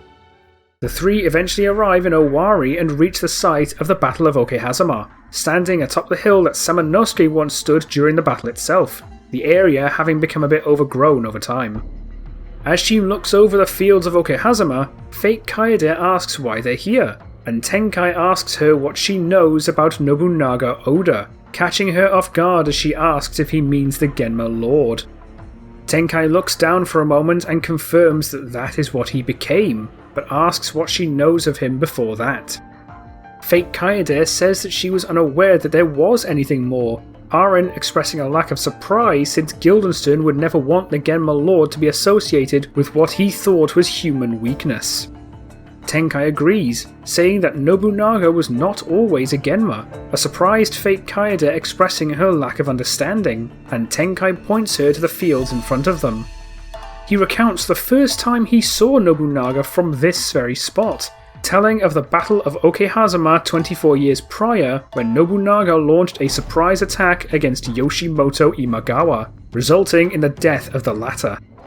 He notes that neither he nor Nobunaga knew of the Genma's existence at the time, and tells of the unknown assailant that had fired an arrow during Nobunaga's celebration of victory, piercing his throat and ending his life. Shocked at this revelation, fake Kaede asks how that can be if he was alive years later, and Tenkai tells her that it was because of Guildenstern. He then asks her if she knows about the previous Genma Lord, and she says that Guildenstern had never mentioned one, though begins to realise now that he had told her barely anything outside of simply giving her orders.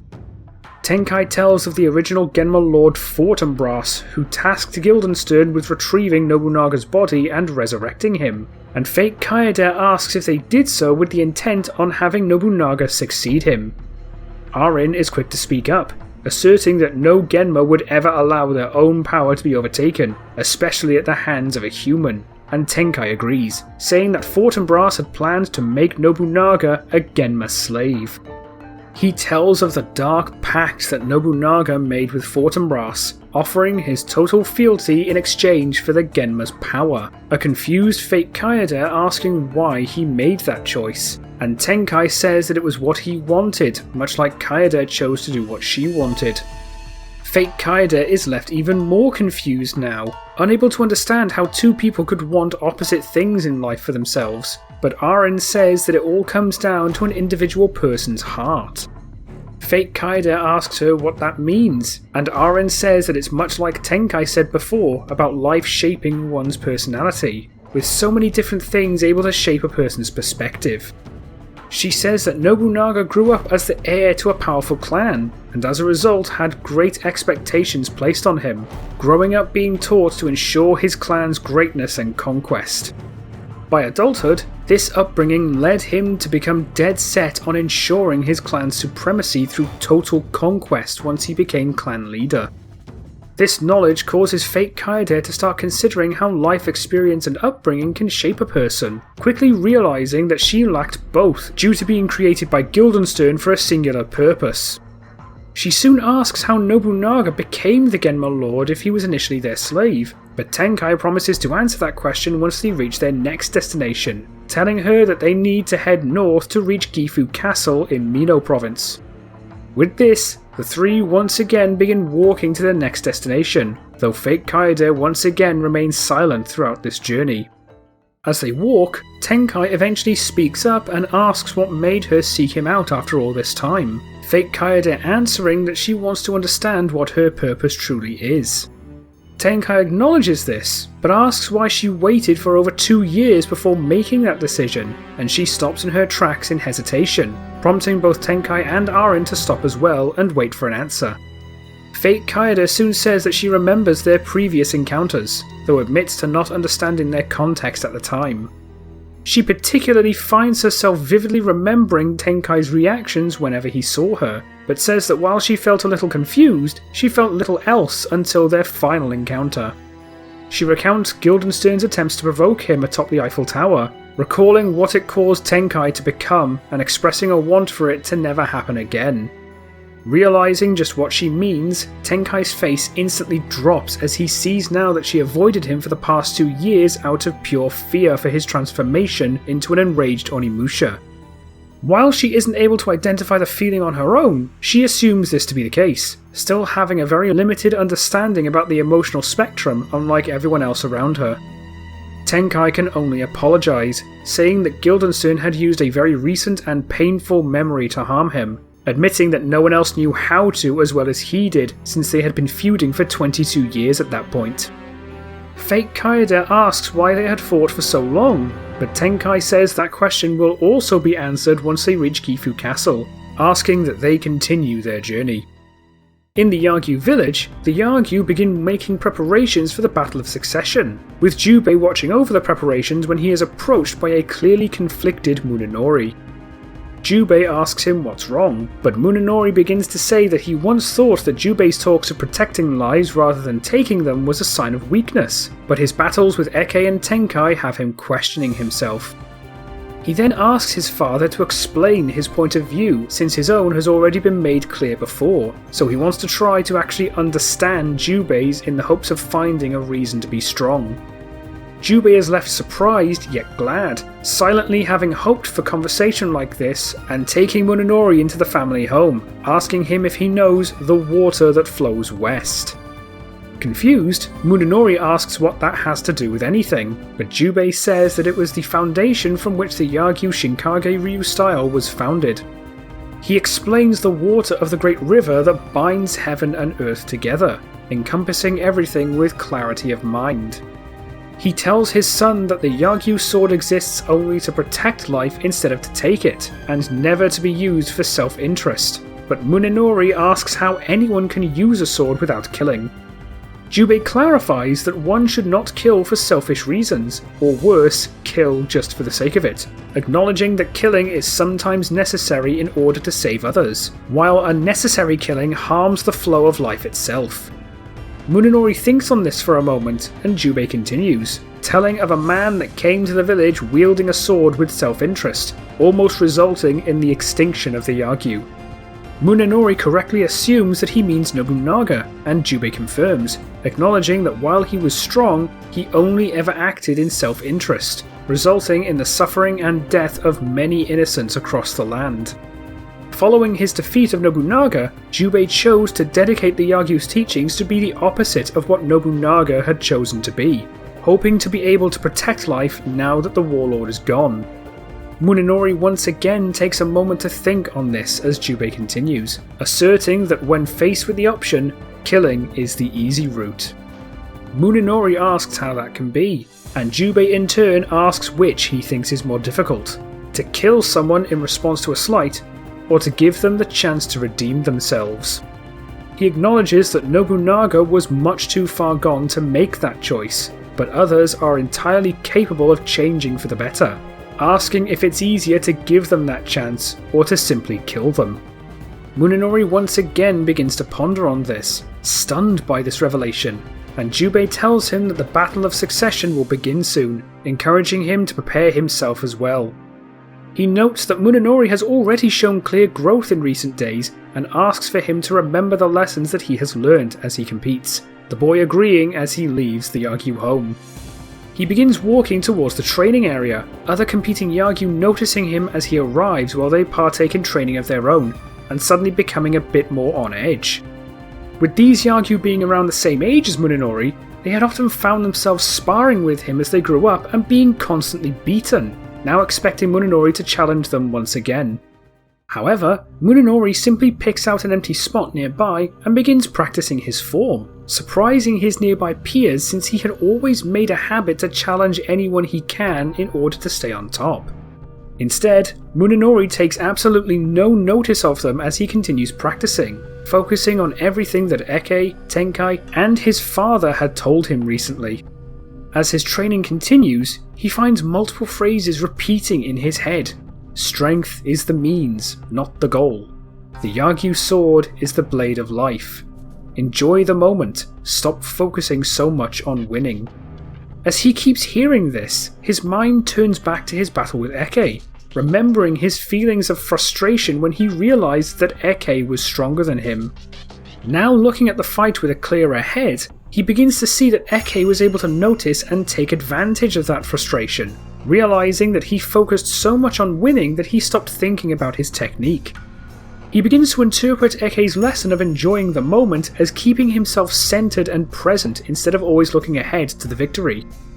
His thoughts then shift to his fight with Tenkai, remembering the cold and unmoving focus on the monk's face as if he were analysing Munenori's every move, recognizing that he was strong while also remembering that his strength was only the means.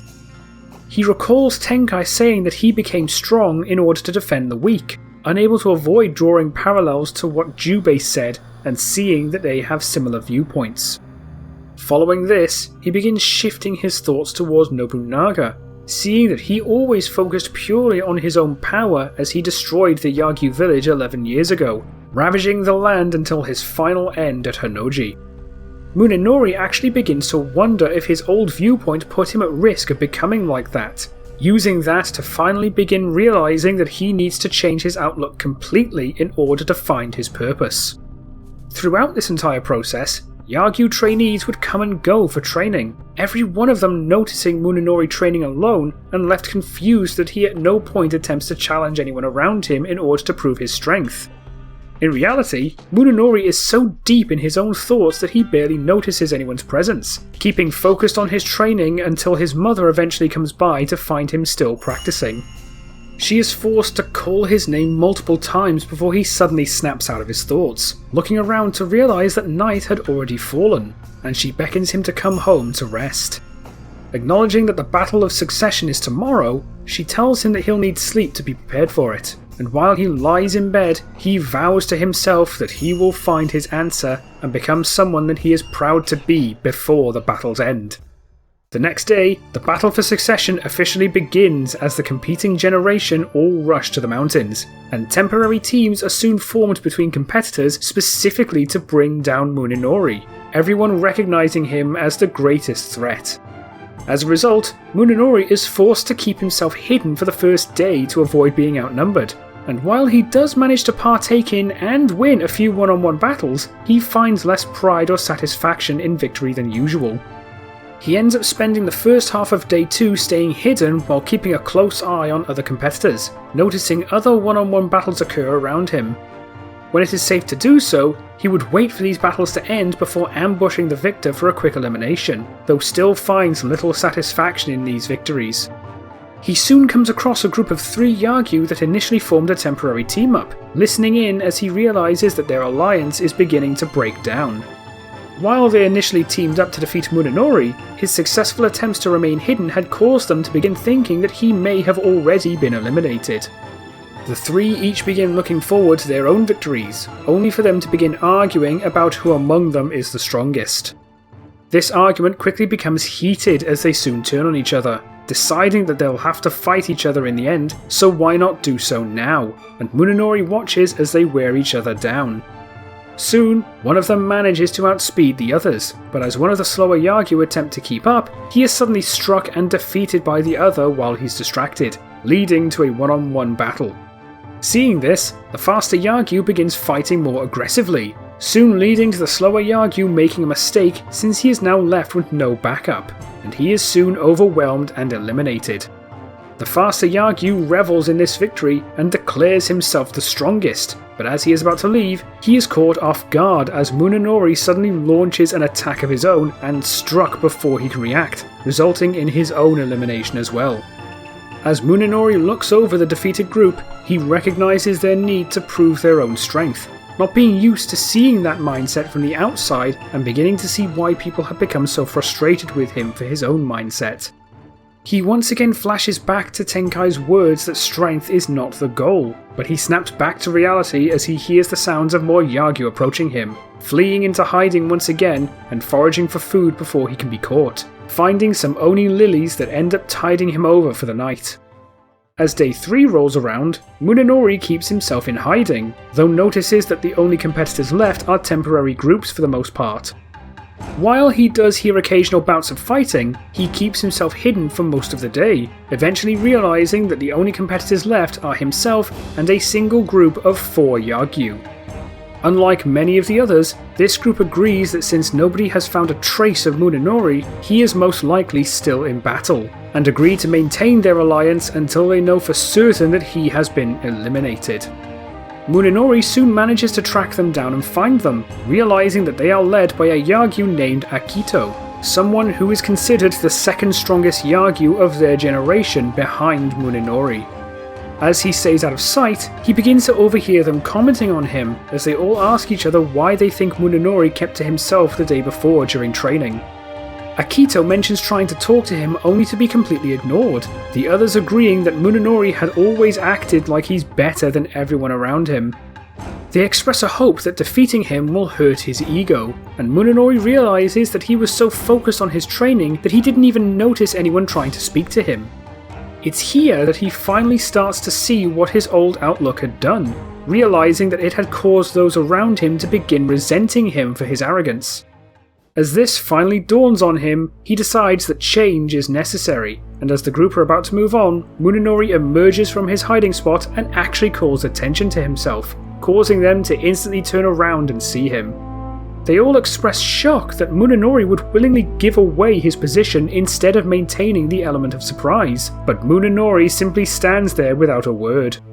This only reinforces their opinion of him, saying that he is so sure of his own strength that he truly believes that he can defeat all 4 of them at once. But while he remains silent for a moment, he eventually manages to push through his ego and apologise to them all. This completely stuns them, with Akito asking Munenori to repeat himself, and Munenori apologises again, openly acknowledging that he has been too arrogant for his own good. The 4 of them are left completely speechless, since Munenori is known to never apologise, but Munenori admits that he has had the time to think on himself lately. His recent defeats at the hands of Eke and Tenkai had him beginning to question himself, now seeing that he had been going about everything wrong his whole life. As a result, he is now able to admit that his strength should never have been his goal, but simply a means to achieve his goal, though he admits to still not knowing what that goal is yet. However, he feels like he's getting close to figuring it out, but asserts that in order to do so, he must win this battle first, now moving to a battle-ready stance as he prepares to face his final opponents.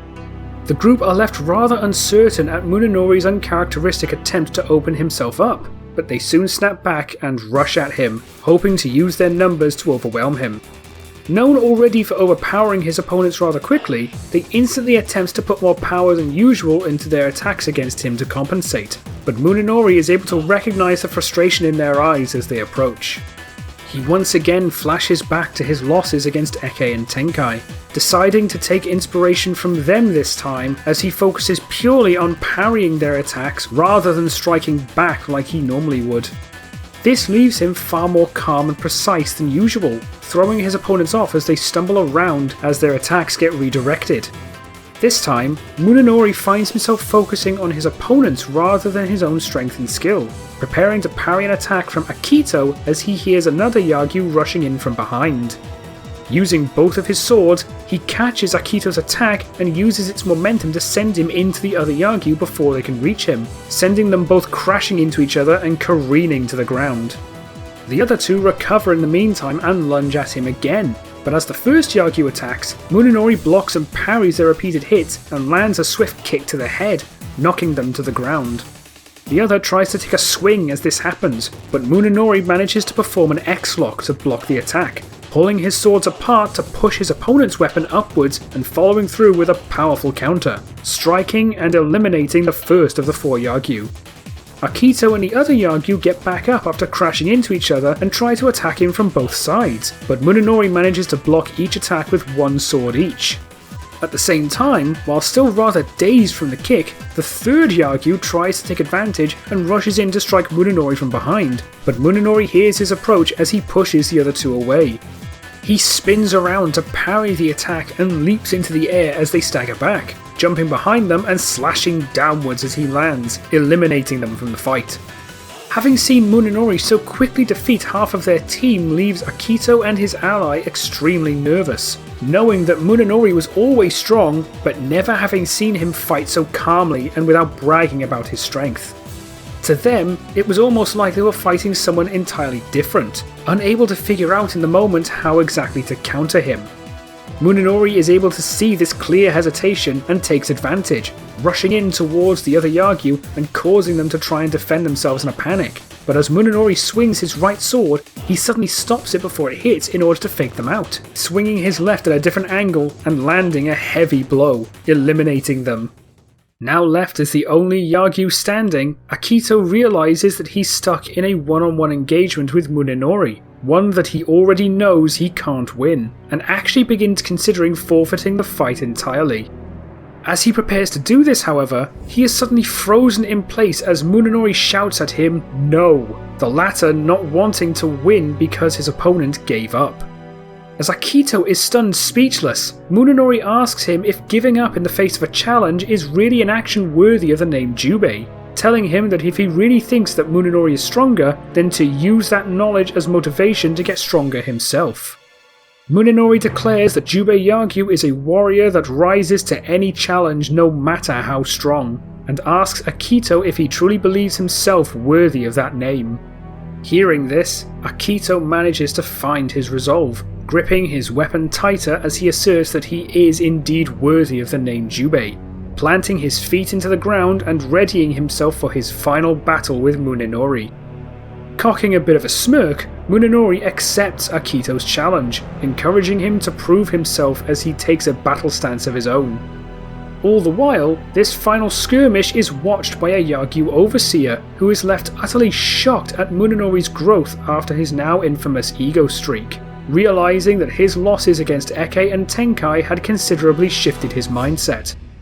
Soon, Akito rushes in for the first attack but is swiftly blocked, quickly moving to repeated strikes to ensure that he doesn't linger on one blow for too long so as to allow Munenori's Nito Ryu to counter him. As another strike comes in, Munenori attempts to block with one blade and slash with the other, but Akito manages to see it coming and jump back to avoid it, with Munenori actively chasing him down this time to keep up the pressure.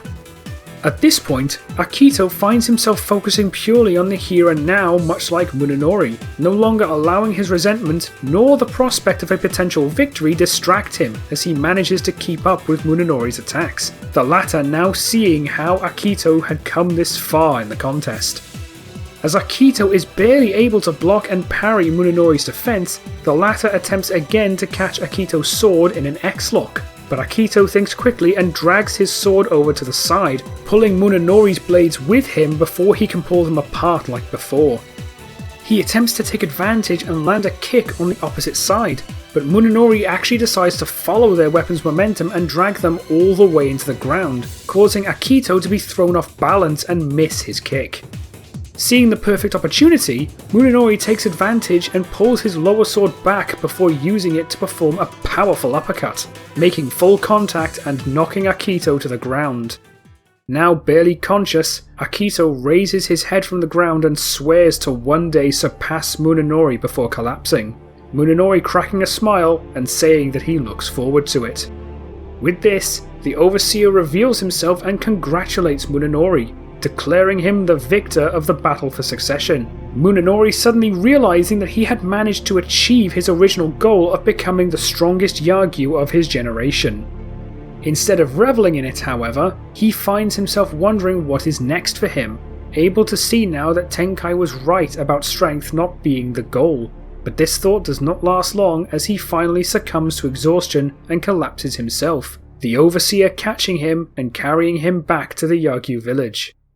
Jubei is soon informed of the final result, as well as what the Overseer had witnessed during the final skirmish, and Jubei is left glad that Munenori appears to be genuinely changing for the better.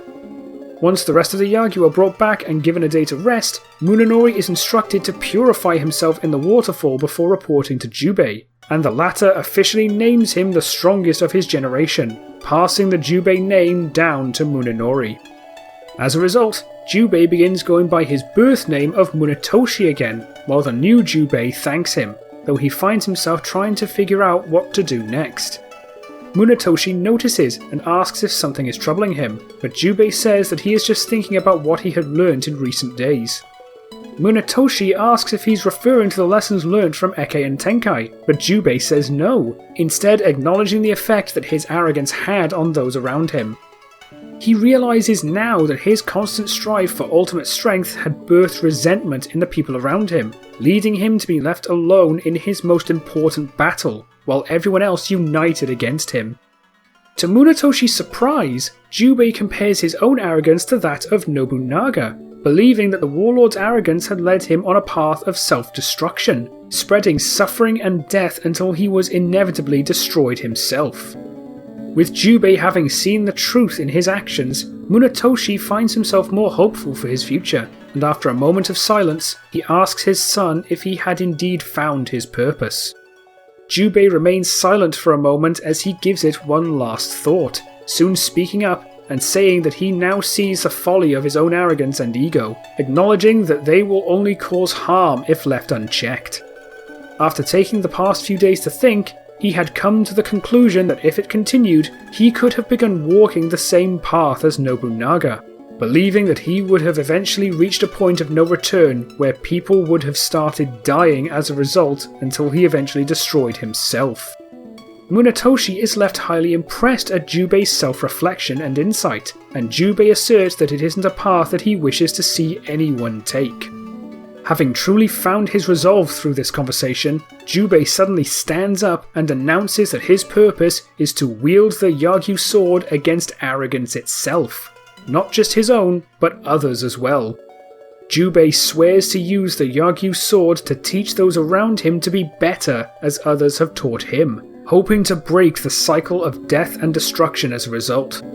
This genuinely shocks Munetoshi, having not expected such a drastic change in perspective, but is now left endlessly grateful for Eke and Tenkai's intervention.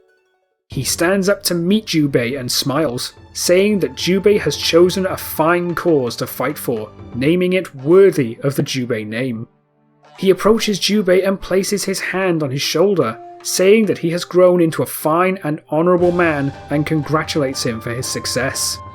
With this, Munetoshi encourages Jubei to join the rest of the Yagyu in the village and celebrate his victory, asking that he face this new day with hope that others will learn his lessons. With a smile of his own, Jubei thanks his father and leaves, making his way to the centre of the village to join in the celebrations. In the village, while celebrations have been set up for Munenori's victory, the overall mood appears to be a little mixed, some being rather frustrated that Munenori was the one to come out on top and expecting him to begin bragging. However, uncertainty begins to spread across the village as Akito begins telling of his group's encounter with him, saying that something had appeared to change his viewpoint and even started to break his ego. While many find this hard to believe, the rest of Akito's former team confirm his story, but the discussion and confusion are all immediately cut short as Jubei arrives to join them. Upon seeing their apprehension, Jubei sees just how much work he has to do in order to begin repairing his relationships with his fellow Yagyu, descending calmly toward the crowd as he spots Akito pushing his way to the front to meet him. The two silently approach each other, the crowd locked in an uneasy silence as the two stop at arm's length from one another. But as they remain silent for a moment, Akito extends his hand and congratulates Jubei for his victory, referring to him by his new name. After a moment, a smile appears on Jubei's face as he reciprocates Akito's handshake, telling Akito that he certainly made him work for it, and Akito promises that it won't be the last time. While he acknowledges that Jubei had won today and proved to be the strongest among them, he swears that a day will come where he catches up and eventually surpasses him. Jubei chuckles and says that he looks forward to it, the rest of Akito's team approaching and offering their own congratulations as well, and Jubei's response to them is rather similar, no longer taking the chance to gloat. This is enough for the rest of the village to realise that Akito was right, that Munenori had truly changed for the better. Some approaching him to congratulate his victory, while others share Akito's desire to surpass him one day. Jubei actually encourages them all to try, though playfully warns that he won't make it easy for them, and as they spend the night celebrating not only his victory, but his positive change in character, Jubei decides to begin working to connect with his fellow Yagyu for the first time. Tenkai, Arin and fake Kaede eventually reach Gifu Castle in Mino Province, though they remain on the outskirts as the castle has since been reoccupied by Hidenobu Oda following the forced act of seppuku made by his father, Nobutaka Oda, after he allied with Katsui Shibata 2 years prior. Fake Kaede asks what importance this place has, and Tenkai says that it was the stage for multiple battles against the Genma, though it is now in control of Hidenobu Oda by order of Hideyoshi. He then reveals that it wasn't always called Gifu, Fake Kaede turning her attention to him as he tells her that it was once known as Inabayama Castle, the home of the Saito clan. Having no knowledge of this clan outside of Samanosuke's separation, Fake Kaede asks who they were since Guildenstern never mentioned them, and Arin says that is likely because they were destroyed 17 years ago by Nobunaga. Fake Kaede recalls Tenkai mentioning his initial separation from the clan and asks why he did so, and he tells of the power struggle that occurred between Yoshitatsu Saito and his father Dosan Saito. Wanting nothing to do with this battle for control, Tenkai chose to leave the clan, though still remained on good terms with a select few members after the fact. Fake Kaede asks who he means, and Tenkai says that he maintained a good relationship with his cousin, Princess Yuki, often exchanging letters with her during his time abroad and hoping to see her again upon returning to Japan and surviving the Battle of Okehazama. Fake Kaede presumes that something stopped him from coming back, but Tenkai says that it was quite the opposite, noting that something terrible had happened not long after his return to Japan. He recounts the letter of distress that he had received from her that begged his help, but while he immediately returns to Inabayama to save her, he was too late as she was kidnapped by the Genma. This only confuses Fake Kaede, asking what they could have wanted with her, and Tenkai says that she was chosen as a sacrifice for the Dark Ceremony in order to complete Nobunaga's initial pact with the Genma. This only further confuses her, having not been told anything about this ceremony, and Arin explains its details and purpose, acting as a way for the Genma to seal a dark pact. She explains that a noble maiden is chosen to be sacrificed and her skull hollowed. acting as a grail to be filled with her own blood before receiving a dark blessing from Fortinbras himself. Once this is done, the human making the pact drinks the blood to receive the dark power that the Genma promise, while also binding them forever as a slave to the Genma. As Arin finishes, Tenkai says that it was the day he became an Oni warrior, initially having failed to stop the Genma from kidnapping her before being gifted his Oni power from the Oni clan. He also mentions that this was when he first met Guildenstern, noting that the scientist had always made a habit of creating new Genma, including Reynaldo and Marcellus. This makes Fate Kaede realise that she is little more than the latest in a long line of Genma created to stop Tenkai, having at least known of Brainstorm and Ranmaru, but nothing else before them. Tenkai manages to instantly catch her attention as he tells her that the original Kaede was with him during this battle, saying that she stood by him at every step and outright admitting that he would have likely failed without her. Fate Kaede asks if she was an Oni as well, and while Tenkai says that she wasn't, she proved to wield the skill and will to fight the Genma regardless. He then reveals that he had managed to defeat Fortinbras by unsealing the infamous Bishaman sword, a blade that both the Oni and Genma fear that was used to keep Fortinbras sealed within the demon realm. This only puts Fate Kaede on edge, thinking that Tenkai may still have that blade in his possession, asking if he does, but Tenkai says that he sealed it away after Fortinbras' death, understanding its destructive power and not wanting it to be misused. While he does admit to unsealing it again to defeat Nobunaga after they returned to Honnouji, he resealed it again after the Warlord was defeated, something that does relieve her a bit. She then asks what happened to Guildenstern following Fortinbras' defeat, and Tenkai says that he went into hiding alongside the rest of the Genma until Nobunaga took over as the new Genma Lord in 1567, the scientists creating new Genma until their attack on the Yagyu village in 1573. Arin chimes in, noting how lucky it was that Jubei Yagyu had survived to fight back, but a further confused Fate Kaede asks why Tenkai couldn't have fought them like he did before. Tenkai admits that he had no choice but to disappear much like the Genma after defeating Fortinbras, revealing that he had accidentally become an Onimusha to destroy the Genma king. He admits to having no real control over this transformation as it was the first time that he had experienced it, choosing to go into hiding so as to not risk it harming anyone until he learnt to control it. As he says this, his head drops a little as he says that Kaede never stopped searching for him all those years, not revealing himself again until after Jubei had already defeated Nobunaga himself. While Fate Kaede initially wonders why the original was so desperate to find him, she suddenly realises that the transformation she had witnessed was when Tenkai had already gained control of his power, wondering just how bad it must have been against Fortinbras and suddenly feeling a wave of fear wash over her.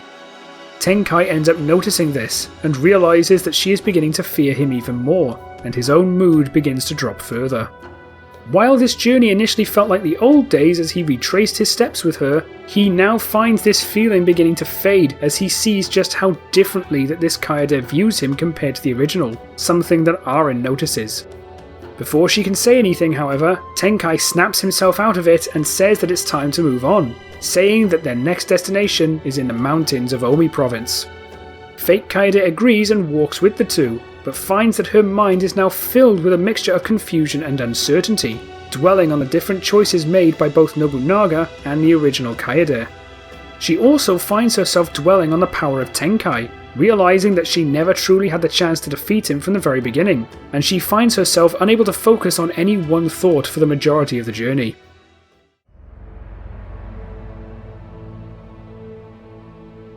After a few days, the three reach the Omi Mountains, and Fate Kaede once again asks of their significance, leading to Tenkai telling of his time hiding after the downfall of Fortinbras.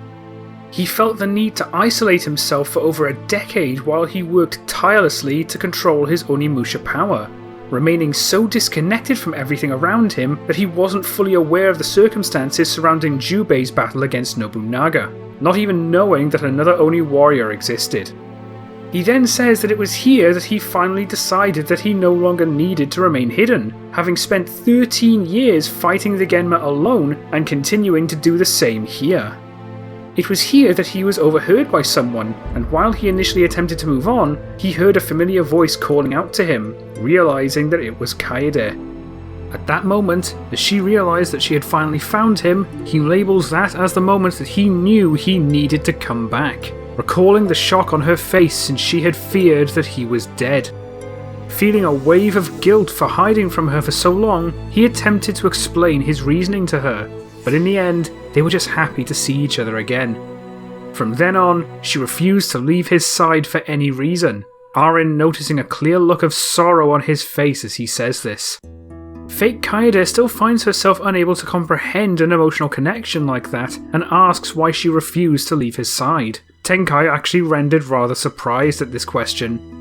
He finds himself struggling a little to answer, and Fake Kaede notices and speaks up again, recalling that Guildenstern had called Kaede the one he used to love, asking what that actually means. This only causes Tenkai's sorrow to intensify a little, Arin deciding to step in and answer the question herself to take some pressure from his shoulders, and explaining it as a feeling you develop for someone that you value more than anyone else. She says that Kaede stayed with Tenkai not because she needed to, but because she wanted to, especially after 13 years of no contact. Fake Kaede begins silently wondering what that feels like, giving Tenkai the chance to gain some of his momentum back, and says that Kaede got him back in contact with Mitsuhide, beginning to work as his agents. Not long after, they would make contact with Jubei Yagyu, with whom they would work to defeat Nobunaga after the destruction of Odani Castle later that year. From that point forward, after they parted ways with Jubei, he and Kaede would be continually hunted by the Genma for years, eventually leading to a battle in Inaba province in 1581, asking Fake Kaede that they journey there next. The group begin to make their way to Inaba province, Fake Kaede now beginning to think about the clear bond that was shared between Tenkai and the original Kaede, though still incapable of truly comprehending the emotional spectrum. As a result, she is unable to understand how it feels to love someone, and begins wondering whether she even can. After a few more days of travel, the three reach Inaba province and approach Tottori Castle, Fake Kaede soon asking if this castle shared the fate that befell Inabayama, but Tenkai says not quite. He explains that he and Kaede were caught in an assault on the castle led by Hideyoshi on Nobunaga's orders, arriving just as the castle fell. Initially, the two had seen it like any other battle that they had gotten involved in concerning Nobunaga's conquest, but Tenkai says that this one was different. He tells of the appearance of a powerful Genma warrior known as Garganto, having never met him before then, and quickly learning just how monstrously dangerous he truly was that day. Tenkai says that he had attempted to fight him off, but was instead locked in a brutal struggle for far too long, allowing Hideyoshi to notice and take an opportunity to kill him. Hideyoshi attempted to fire on Tenkai, but after having dealt with lesser Genma, Kaede noticed this at the last second. Knowing that she couldn't stop him, she did the only thing that she could, Tenkai's breath beginning to falter a little as he says that she rushed forward in order to shield him from the bullet, taking the shot and sacrificing her life in order to save his. This actually leaves Fake Kaede rather shocked, not having learned of the circumstances of the original's death, stunned that she would willingly give her own life in order to protect Tenkai.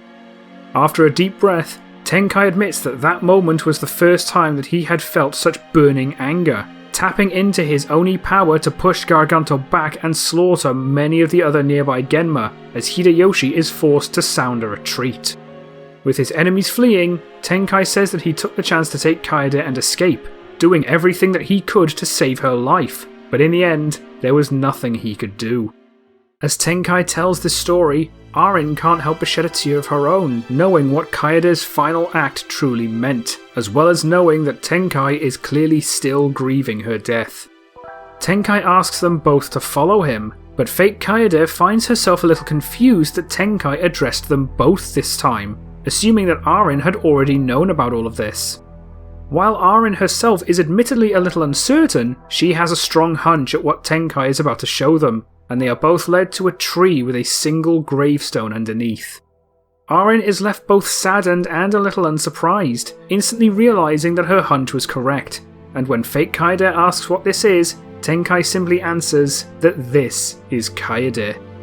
He explains that after he had escaped with her, she had already succumbed to her wound, and he had decided to at least give her a proper burial here, identifying this as Kaede's grave. Fake Kaede is left uncertain how to react, realizing that this is the closest that she has ever been or ever will be to the real Kaede. Tenkai says that her death only hardened his resolve to stop Nobunaga and the Genma so that others couldn't feel this same pain, leading to the interception of the Genma tank the next year. He reveals that this was where he faced Garganto once again, finally managing to defeat him, feeling like he had avenged Kaede's death in some way. Tenkai then turns to fake Kaede and says that it was then that he met with Mitsuhide at Honnoji Temple, leading to his displacement in time due to the time folder as well as their own meeting, saying that she knows the rest. Fake Kaede is left utterly speechless, having spent the last month or two processing each and every one of these events and trying to find meaning for herself with them. Having now completed their pilgrimage, Tenkai approaches her and thanks her for taking this journey with him, though she is only left confused and asks why he's thanking her. Tenkai admits that while he wanted to help her find meaning in her life, he acknowledges that he had also found clarity of his own, realizing that he still has a long way to go before he is able to finally move forward. While she is not entirely certain what he means, she has begun to gain a basic understanding, internally guessing that he is still in pain from the death of Kaede. After a moment of silence, Tenkai also apologizes to her, fake Kaede asking what for, but after a deep sigh, Tenkai finally acknowledges that she is not Kaede and never was, admitting that it was unfair to both her and the real Kaede to see them both as the same person, now finally able to see her as her own person. While shocked at this, Arin is left relieved that Tenkai had managed to avoid falling into that trap, worried that he would try to replace Kaede with her doppelganger. Tenkai then asks if he may call her something else to better reflect their differences, but fake Kaede hesitates before saying that she never had a name to begin with, only taking Kaede's because she was her clone and it being the only name vaguely connected to her. Tenkai ponders this for a moment, eventually asking how she would feel if he called her Otsune from now on, fake Kaede asking why that name in particular, but Tenkai simply says that it was the first name that came to mind, not having any significance to him. However, it can be to her, encouraging her to find her own significance for it instead of letting someone else do so for her.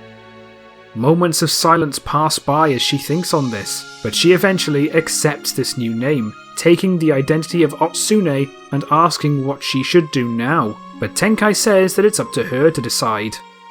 Now that he has fulfilled his promise to tell her everything about Kaede, it's up to her what she takes away from what she has learned throughout their journey. He asks only that she find a purpose that feels right for her, and as she thinks on everything that she has learned, Otsune thanks the two for this journey, turning away from them and leaving to begin her own journey of self-discovery. As he watches her disappear over the horizon, Tenkai feels yet another wave of sorrow in his heart, feeling almost like he had lost Kaede for a second time and turning back to her grave, kneeling down and silently mourning once again. Beginning to tear up herself at this, Arin decides to join him as she kneels down alongside him, wanting to pay her respects for the late ninja. As they both get back on their feet, Tenkai thanks Arin for sticking with him the whole way, apologizing for worrying her. While a part of her wants to make a small quip to lighten the mood, she knows that this is not a good time, simply nodding her head and asking if he's okay, quickly apologizing as she calls it a stupid question. Managing to let out a weak chuckle, Tenkai outright says no, but also says that he will be in time, taking a deep breath and saying that it's time to return home. Arin agrees and the two begin making their way back to Mount Hiei, Arin asking along the way what he thinks Otsune will do now. Tenkai admits that he doesn't know, but hopes that her desire for individual purpose will help her resist the pull of the Genma should they one day return. The two return to Mount Hiei, and Tenkai resumes his work on grieving his loss. This final interaction with Otsune had managed to once again reopen this wound of grief, forcing Tenkai to relearn how to accept that Kaede is gone forever. While he is no longer at risk of losing his temper anymore, he finds himself struggling to find acceptance and move forward, spending the next few years working through the grieving process. As this continues into 1586, Arin eventually comes to him with a suggestion, recalling how much he enjoyed teaching the young Munenori and suggesting continuing to teach others as a way to further his progress. She first suggests that they pay another visit to the Yagyu village to check Munenori's progress and see where it goes from there, Tenkai actually thinking that it isn't a bad idea, and they decide to head to Yamato province. In the Yagyu village, a now 15-year-old Jubei is now on far better terms with his fellow Yagyu, having spent the last 2 years repairing his relationship with the rest of the village. With his ego now significantly smaller, he no longer feels the desire to antagonize those around him, instead training with the rest of his generation and actively encouraging them. This includes Akito, who sometimes challenges Jubei in order to sharpen his own skills, and while Jubei always emerges the victor in these spars, the gap between the two continually begins to shrink, Jubei openly acknowledging that they are almost on par with each other. Still, Jubei continues to encourage Akito to keep improving as well as the rest of the Yagyu, something that his parents are delighted to witness. Tenkai and Arin soon arrive at the Yagyu village and meet with Munetoshi, the chief expressing surprise to see them again. He can't help but joke that perhaps they should visit more often instead of waiting 2 years before their next visit, Tenkai chuckling as he says that perhaps they should. Munetoshi mentions that he hasn't heard from them since they discussed what he learned about Kaede's doppelganger and asks if anything happened in that time. Arin can't help but shift her gaze towards Tenkai, still worried about his progress, but Tenkai manages to keep a straight face as he simply says that he's done what he can with her now. Munetoshi asks him what he means by that, and Tenkai explains that they had found her in the ruins of Honnoji Temple while she was simultaneously searching for him. Surprised, Munetoshi asks why she was searching for him, and Arin speaks up, saying that she had lost her purpose following Guildenstern's death and had begun trying to find it. Tenkai then tells of her desire to learn about the original Kaede in the hopes that it would help her find her place in the world, agreeing to take her on a pilgrimage to retread his life with her and give the doppelganger a chance to both learn about the original and discover her own purpose. Munetoshi is quick to see the benefits of such a journey and asks how it went, and Tenkai admits that it was both productive and painful.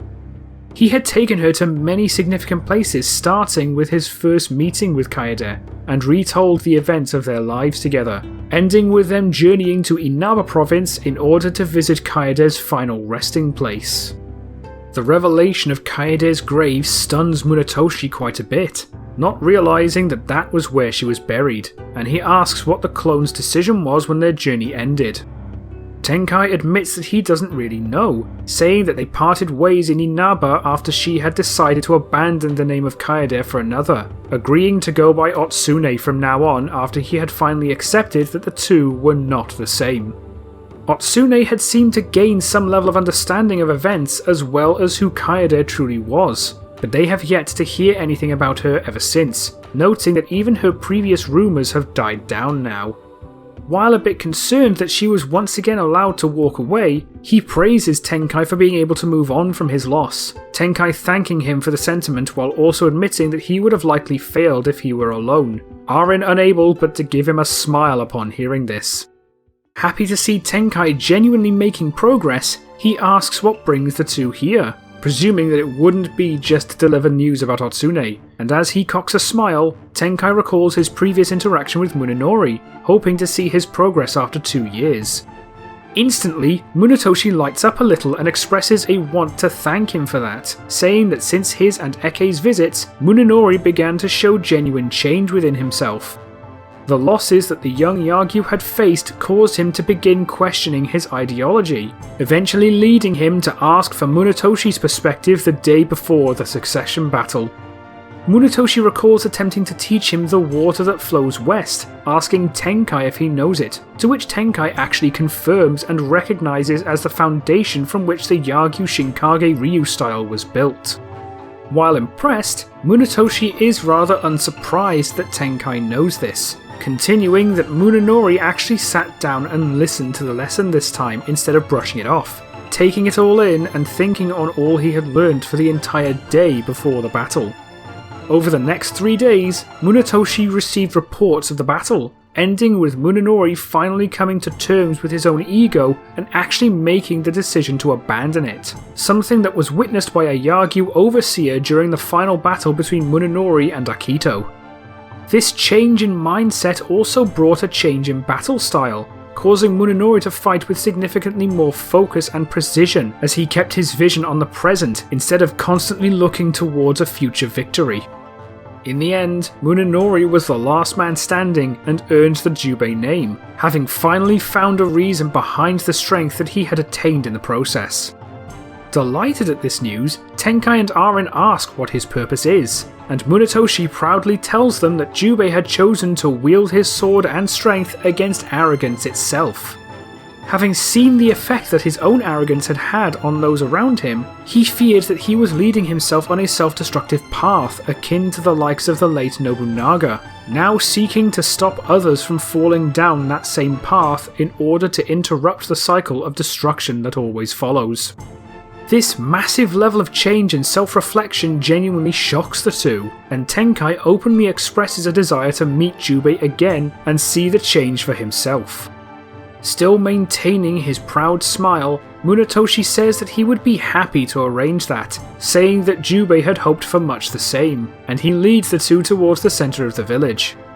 As they reach the training ground, they find Jubei engaged in another spar with Akito, though the battle between them appears to be more even now as Akito proves able to keep up with Jubei's movements with less difficulty. Akito's now improved speed forces Jubei to constantly use both blades in order to fight back, though Akito is able to block and parry with only his one. As Akito attempts a downward slash, Jubei attempts to use an X-lock much like their previous bouts, but as Jubei pulls his blades apart, Akito jumps up and pushes against Jubei's moving blades to give himself greater upward momentum, flipping over him and striking down from behind. Barely able to react, Jubei just manages to block the attack and attempts to counter, though Akito parries it away and keeps up the pressure, the surrounding crowd genuinely unsure who will win this fight. Akito manages to land a heavy blow before Jubei is able to fully turn around and knocks him back, and Akito seizes the opportunity, following through with a powerful uppercut to disarm his opponent. Jubei sees this coming and realises he can't recover fast enough to block the attack, but manages to make a split-second decision and suddenly raises his leg, landing his foot on Akito's incoming arm to stop the attack in its tracks and knocking Akito off balance. Now able to recover, Jubei takes the chance to strike back with his blades, striking Akito and knocking him to the ground as he drops his weapon, ending their match in Jubei's victory. As the crowd cheers, Jubei takes a moment to catch his breath, realising just how close he was to losing that fight, and he extends his arm towards Akito and helps him from the ground.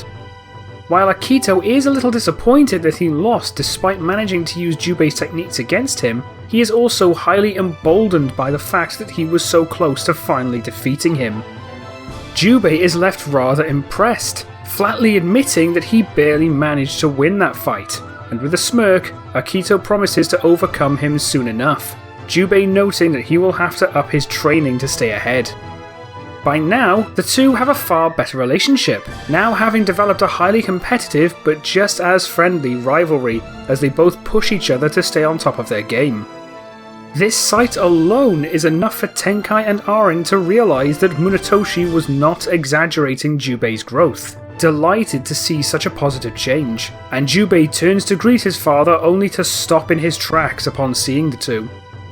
With a wide smile on his face, Jubei warmly greets them, the two returning the greeting as Tenkai comments that he has clearly grown a great deal since their last meeting. Jubei asserts that he never forgot Tenkai's lessons and thanks him for teaching him that day, attributing his encounters with him and Eke to his change in perspective. Arin gleefully notes that he seems significantly more open and welcoming than last time, and Jubei agrees, saying that his inflated ego held him back and risked leading him on a self-destructive path.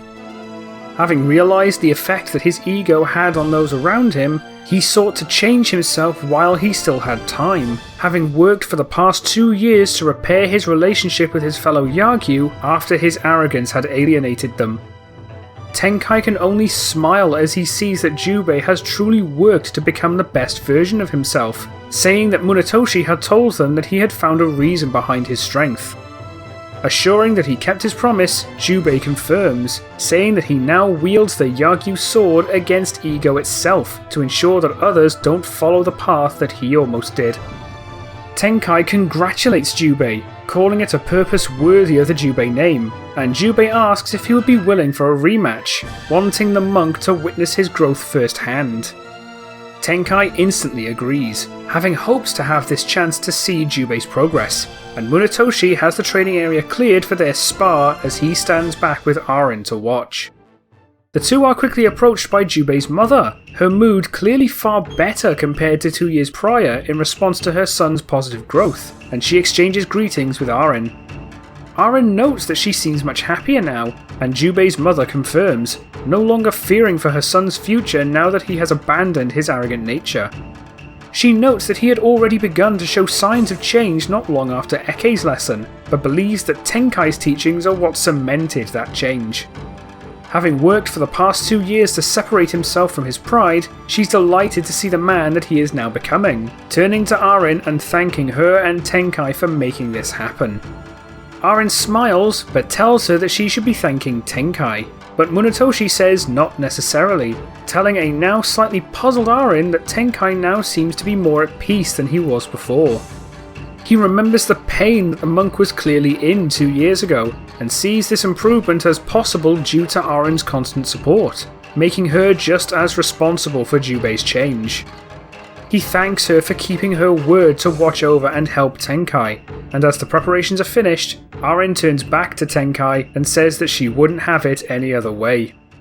Jubei and Tenkai prepare their battle stances, Tenkai instantly recognizing the more focused and less aggressive stance of his opponent compared to 2 years ago, and the battle begins, Jubei making the first move. As opposed to the blindly aggressive attacks he used last time, Jubei's strikes are quick and precise, Tenkai able to keep up but not finding much room to retaliate as he is forced into the defensive. This change in Jubei's fighting style forces the monk to instantly take the fight more seriously, soon having his stave locked as Jubei pushes his blades on either end and begins pushing forward. Since Jubei is still not an adult yet, Tenkai is able to resist and push back against Jubei's strength, forcing the Yagyu back and following up as he begins an offensive of his own. While Jubei is the one locked in the defensive this time, neither of them find the chance to make a decisive move, exchanging blows for a bit before gaining some distance from each other. Tenkai praises Jubei, saying that he has significantly improved since their last battle, but Jubei smirks and says that Tenkai is just as strong as before, the two silently staring each other down before both rushing in for another engagement. As they continue to trade blows, Jubei attempts to strike down with both blades, but as Tenkai is able to block them, Jubei pushes against him to launch himself airborne, flipping behind Tenkai for another strike. Seeing what he's doing, Tenkai manages to keep up and block the attack, and Jubei's continued attempts prove unable to break through the monk's defences. As Tenkai parries a strike from one of Jubei's blades, the latter thrusts with the other, only for Tenkai to slam down the left side of his stave and lock both Jubei's arm and blade to the ground. Jubei quickly tries to swing with his free hand, but Tenkai uses the ground as leverage to swing the other side of his stave upwards and parry the strike. Now forced to think on his feet, Jubei makes a split-second decision to let go of his trapped blade and suddenly slams his foot on Tenkai's stave, locking it in place and pushing forward to strike Tenkai with his other knee. Tenkai is forced to let go of the lower half of his stave and block Jubei's knee with his elbow as he's pushed back, allowing Jubei to pick up his now freed second blade.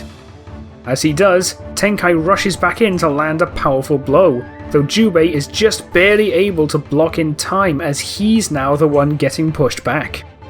As Jubei recovers, Tenkai suddenly uses the chance to throw a purification charm at his feet, catching Jubei off guard as the charm detonates. While the blast causes no damage since there's nothing to purify, Jubei is stunned into inaction as he has no knowledge of the charm, giving Tenkai the chance he needs as he speeds through the smoke. Jubei is left with far too little time to react as Tenkai strikes him, disarming him and knocking him to the ground, ending the battle with his victory.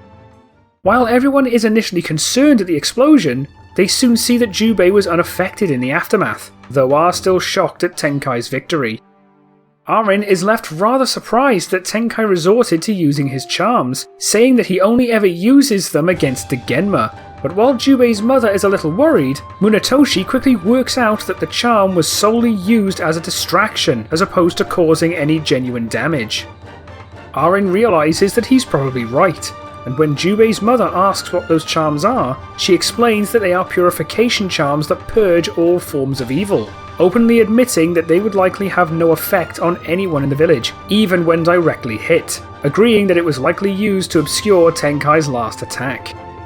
Jubei sits up and actually begins to laugh a little, admitting that he was completely outplayed, but his laughter stops as he takes a closer look at Tenkai.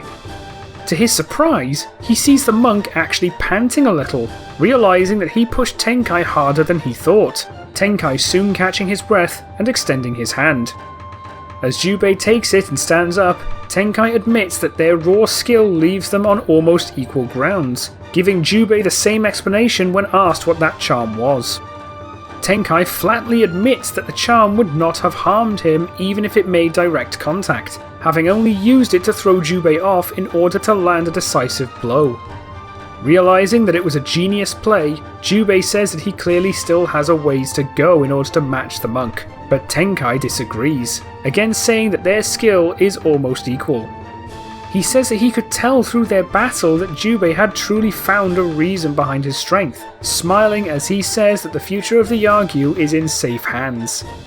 Jubei bows to Tenkai and thanks him, now beginning to see him as a second master of sorts and swearing to make him proud. And with a light chuckle, Tenkai tells him that he doesn't doubt it and wishes him luck in the years to come before turning back toward Munetoshi and Arin. The Yagyu spectators are left in complete awe at this battle, now realising why Jubei has so much respect for Tenkai, and as Jubei decides to go and get some rest, Tenkai returns to Munetoshi and says he was right about Jubei's change. Arin gleefully approaches Tenkai and says that she told him that he's good at teaching, suggesting that he should do it more often after this. Munetoshi agrees and tells Tenkai that he would be welcome to reside within the village if he chose to continue teaching, Tenkai surprised that he's actually being offered a place within the Yagyu village. Munetoshi notes that he has already long proven to be a trusted ally of the Yagyu by now, and Tenkai begins to realise that he's never really thought about his future since he spent the last 4 years recovering from his past, not to mention having spent 26 years dedicated to fighting the Genma. While he actually begins to consider the idea and thanks Munetoshi for the offer, he concedes that he cannot make that decision yet while the Genma are not yet fully beaten, still believing that they will return someday now that Hideyoshi's rule has begun, though he promises to remember this offer once he and Arin's mission is finally complete. Understanding their reasoning, Munetoshi wishes them well with their mission, Tenkai and Arin thanking the Yagyu for their hospitality and bidding them farewell before leaving the village and heading back to Mount Hiei. As for Otsune, she spends the last 2 years wandering the land like before, though choosing not to get involved with anyone like she occasionally has done in the past. Instead, she focuses purely on trying to make sense of the different motivations between Tenkai, Kaede and Nobunaga, initially having trouble comprehending, but eventually understanding that no two people truly think the same. Following Tenkai's advice, she begins trying to figure out what she actually wants for herself as opposed to being told what she wants. Her thoughts initially land on Guildenstern, but realises that she feels very little towards him, and while she briefly considers her late creator's orders, she decides that she no longer wants to be an unquestioning pawn. She then remembers Guildenstern's loyalty to Nobunaga and the Genma, but soon comes to the conclusion that the rest of the Genma will likely see her in a similar light, and makes the decision to separate herself from them completely. Given that she has no real memory or knowledge of Fortinbras outside of what Tenkai had told her, she feels no loyalty to him either, not really having any instinctual need to remain affiliated with him. Her mind then turns to Kaede, remembering that while she was completely loyal to Tenkai, he had treated her as an equal as opposed to a pawn. While she still doesn't have a full understanding of what love is, she knows that the two truly valued each other, and briefly wonders if she should do the same. She recalls Arin's basic description about having strong feelings for someone, but as she thinks a bit more, she realises that she feels barely anything towards Tenkai outside of her previous fear of his Onimusha transformation, especially after having been told of his uncontrolled transformation against Fortinbras. Not liking him, but not really hating him either, she decides that she doesn't want to stay with him either, simply choosing to avoid interacting with him from now on. Finally, she begins to think about what she did for the first 2 years following the defeat of Nobunaga, remembering the occasional moments that she intervened with bandits and troublemakers. She remembers these moments as the first real positive reinforcement that she had ever received, and begins to wonder if she should actively help more people. After thinking about it a little more, however, she realises that she feels very little for humanity as well, remembering her distaste for direct interaction with them. After taking some more time to think on it, she eventually decides to remain at a distance from them, ultimately choosing to be left alone from now on. No longer wanting to get involved with anything significant, she decides that she wants to live her life how she chooses away from everyone else, choosing to live like she had done before and only intervening in small conflicts from afar. As the years go by following this decision, rumours of the ghost of Iga slowly begin to circulate again, but never again does a report of direct contact with her accompany these whispers. The rumours of the ghost of Iga once again spread to Mount Hiei, but Tenkai decides not to do anything about them this time, instead spending the years continuing to move forward and accepting his losses. Having already made significant progress by 1586, he manages to move on completely after another couple of years, managing to finally find peace with himself and his past now that he is able to see Otsune as her own person rather than a second Kaede. Arin is left overjoyed that Tenkai has finally left his past behind, and finds herself beginning to think about her own feelings for him, though still remains unable to say anything, not wanting to feel like she's taking advantage of Tenkai's previously vulnerable position.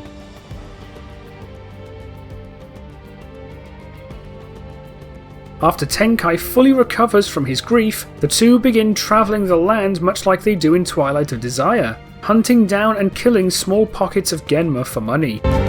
At the same time, Arin finds herself able to focus a bit more on ensuring the gauntlet remains sealed as well as protecting the Oni Gate now that she doesn't need to worry about Tenkai anymore. In 1589, following his growth, Jubei does not betray and massacre the Yagyu like in canon, instead ascending as the new chief of the Yagyu clan and assigning Akito as his right-hand man, giving him a similar role to Shoda for Sekishusai. With this, the two begin aiding in the training of the next generation, including his niece Akane, now having re-earned the respect of the entire village by this point. As a result, he does not make an alliance with Ophelia, meaning that Ohatsu is not force-fed Genma insects in order to force her loyalty to Hideyoshi in the future. Otsune remains on her own in this time, never really interacting with anybody anymore and fading into myth over time. From here, events even out a little for a while, with Hideyasu Hashiba returning from the Kyushu campaign and laying down his sword after having been scarred by the brutality of the conflict. Having not been infected, Ohatsu does not feel forced to remain loyal to Hideyoshi, and she is told of the horrors of the foreign war, agreeing with Hideyasu that Hideyoshi is going too far. She soon confides in Hideyasu a little after noticing a chilling change in her sister Yodo's behaviour, and with Hideyasu noticing a similar change within Hideyoshi, the two both begin considering separating instead of just Hideyasu. In 1595, Ophelia manages to convince Hidetsugu Toyotomi to rebel against Hideyoshi and grants him Genma power in order to steal the gauntlet from Mount Hiei. But with Otsune nowhere to be found, Ophelia is forced to intervene herself to ensure that Hidetsugu succeeds. While he isn't as shocked as he is in canon since there's nothing to toy with his emotions, Ophelia manages to occupy and distract Tenkai long enough for Hidetsugu to land a blow, knocking the gauntlet from his arm and catching it, though Tenkai manages to slice it in half and escape with the help of Arin.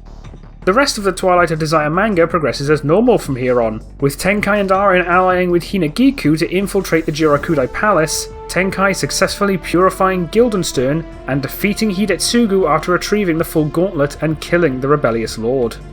When attempting to interrogate Ophelia, her unwillingness to reveal anything leads Tenkai to outright killing her since she isn't quite at full strength yet, Otsune not appearing to let her escape, though she does manage to slink away as a dark puddle regardless. In 1596, Hideyasu finally chooses to violently separate from Hideyoshi once the Omen Star is unsealed from the underworld, though initially rushes back to Osaka Castle first to inform Ohatsu as such. Again, with her not being infected by Genma insects, Ohatsu isn't left trapped in service to Hideyoshi, so she actually decides to separate from the Toyotomi clan as well, joining Hideyasu as they both begin hunting down the Genma trees. While she initially opposes the idea of burning the trees upon learning what they are, she reluctantly agrees after realizing that they don't have another option, at least deciding that death is more merciful to the trapped victims. The two meet with Minokichi by 1597, who begins helping them track the trees, and while Hideyasu gains his Soki nickname, Ohatsu ends up also gaining a nickname of her own. While her nickname does not reference the Oni since she doesn't fight like one, her role as a musket that burns the trees causes her to become known simply as the Burning Bullet. Throughout this time, she and Soki become more open about their relationship instead of skirting around it a bit like they do in canon. And while Soki is aware of her engagement with Kyogoku Takatsugu, Ohatsu has by now already decided to remain with Soki instead. The two soon find themselves in Sakai and intercept another caravan of trees, slaughtering the Genma and burning the trees before Minokichi directs them towards Osaka in order to intercept another. During this time, Tenkai once again visits the Yagyu village, meeting with Munetoshi, now named Sekishusai, while the latter awaits the end of yet another battle for succession, though Jubei is the one officially overseeing it now as the Yagyu chief. Tenkai requests aid in the battle against Hideyoshi, but while Sekishusai gives the same reason as he does in canon for why he can no longer fight as an Oni, he suggests that Jubei would likely be more willing to help. While they're talking, Akane manages to win the succession battle and she is granted the name Jubei by her uncle, though he notes that she will receive it once he has retired. He decides in this moment to tell her of the water that flows west, much like his father, and repeats its philosophy, deciding to use his own history as a cautionary tale and asks her not to walk the path of arrogance like he almost did. Like canon, Akane swears to never misuse the Yagyu sword, and a satisfied Jubei encourages her to join the rest of the Yagyu and enjoy her victory, Akane rushing out to join in the festivities.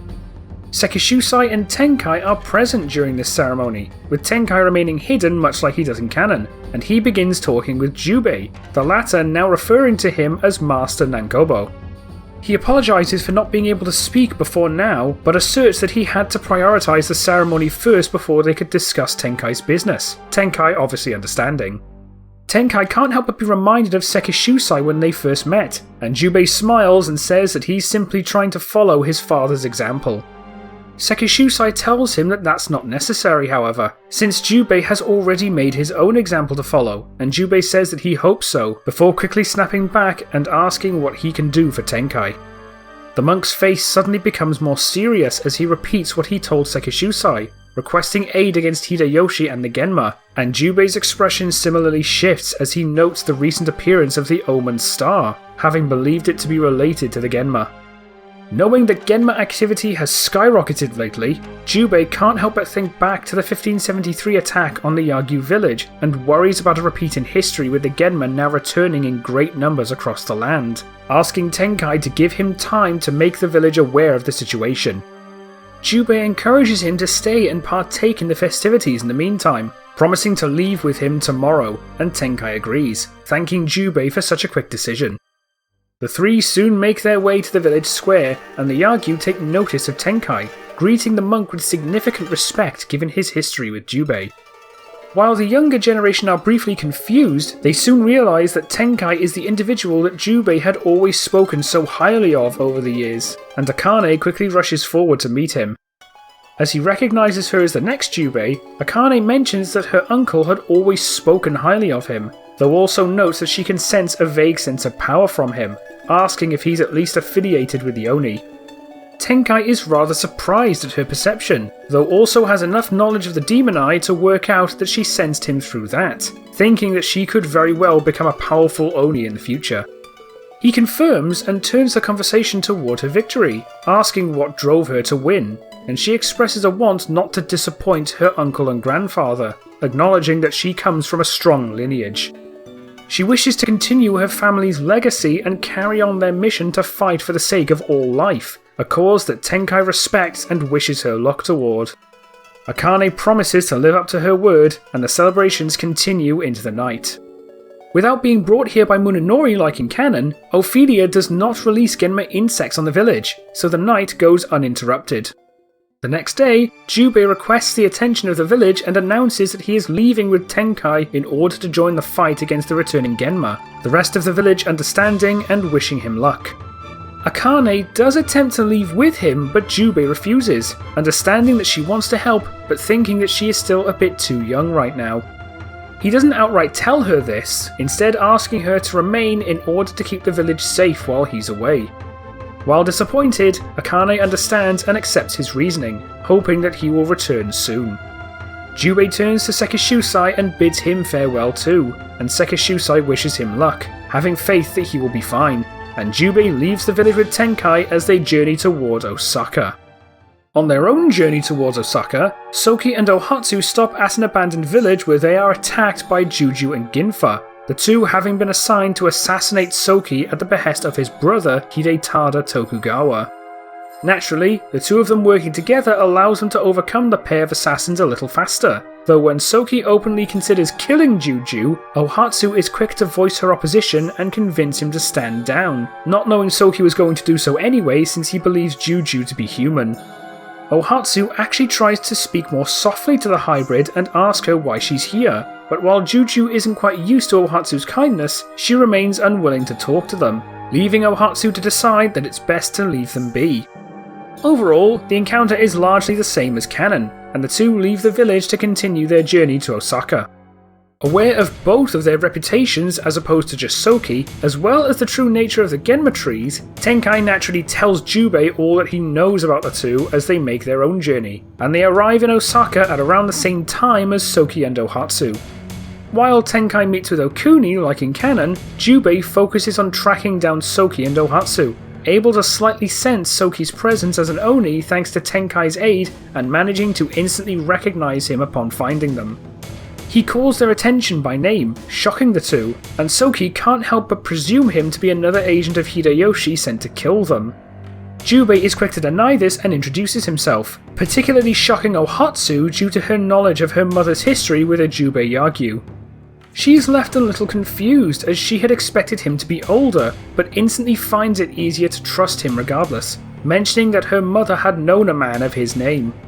Jubei, knowing a little of his father's past with Oyu, says that she's likely talking about his father, explaining that the Jubei name was inherited from him.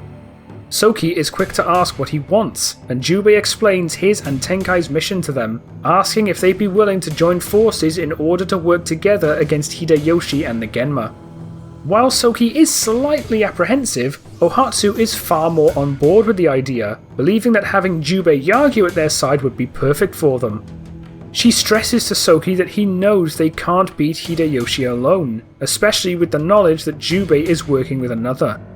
Her willingness to cooperate is enough to convince Soki to agree as well, and Jubei takes them to meet with Tenkai, the latter having already met with Okuni about everyone's arrival much like in canon.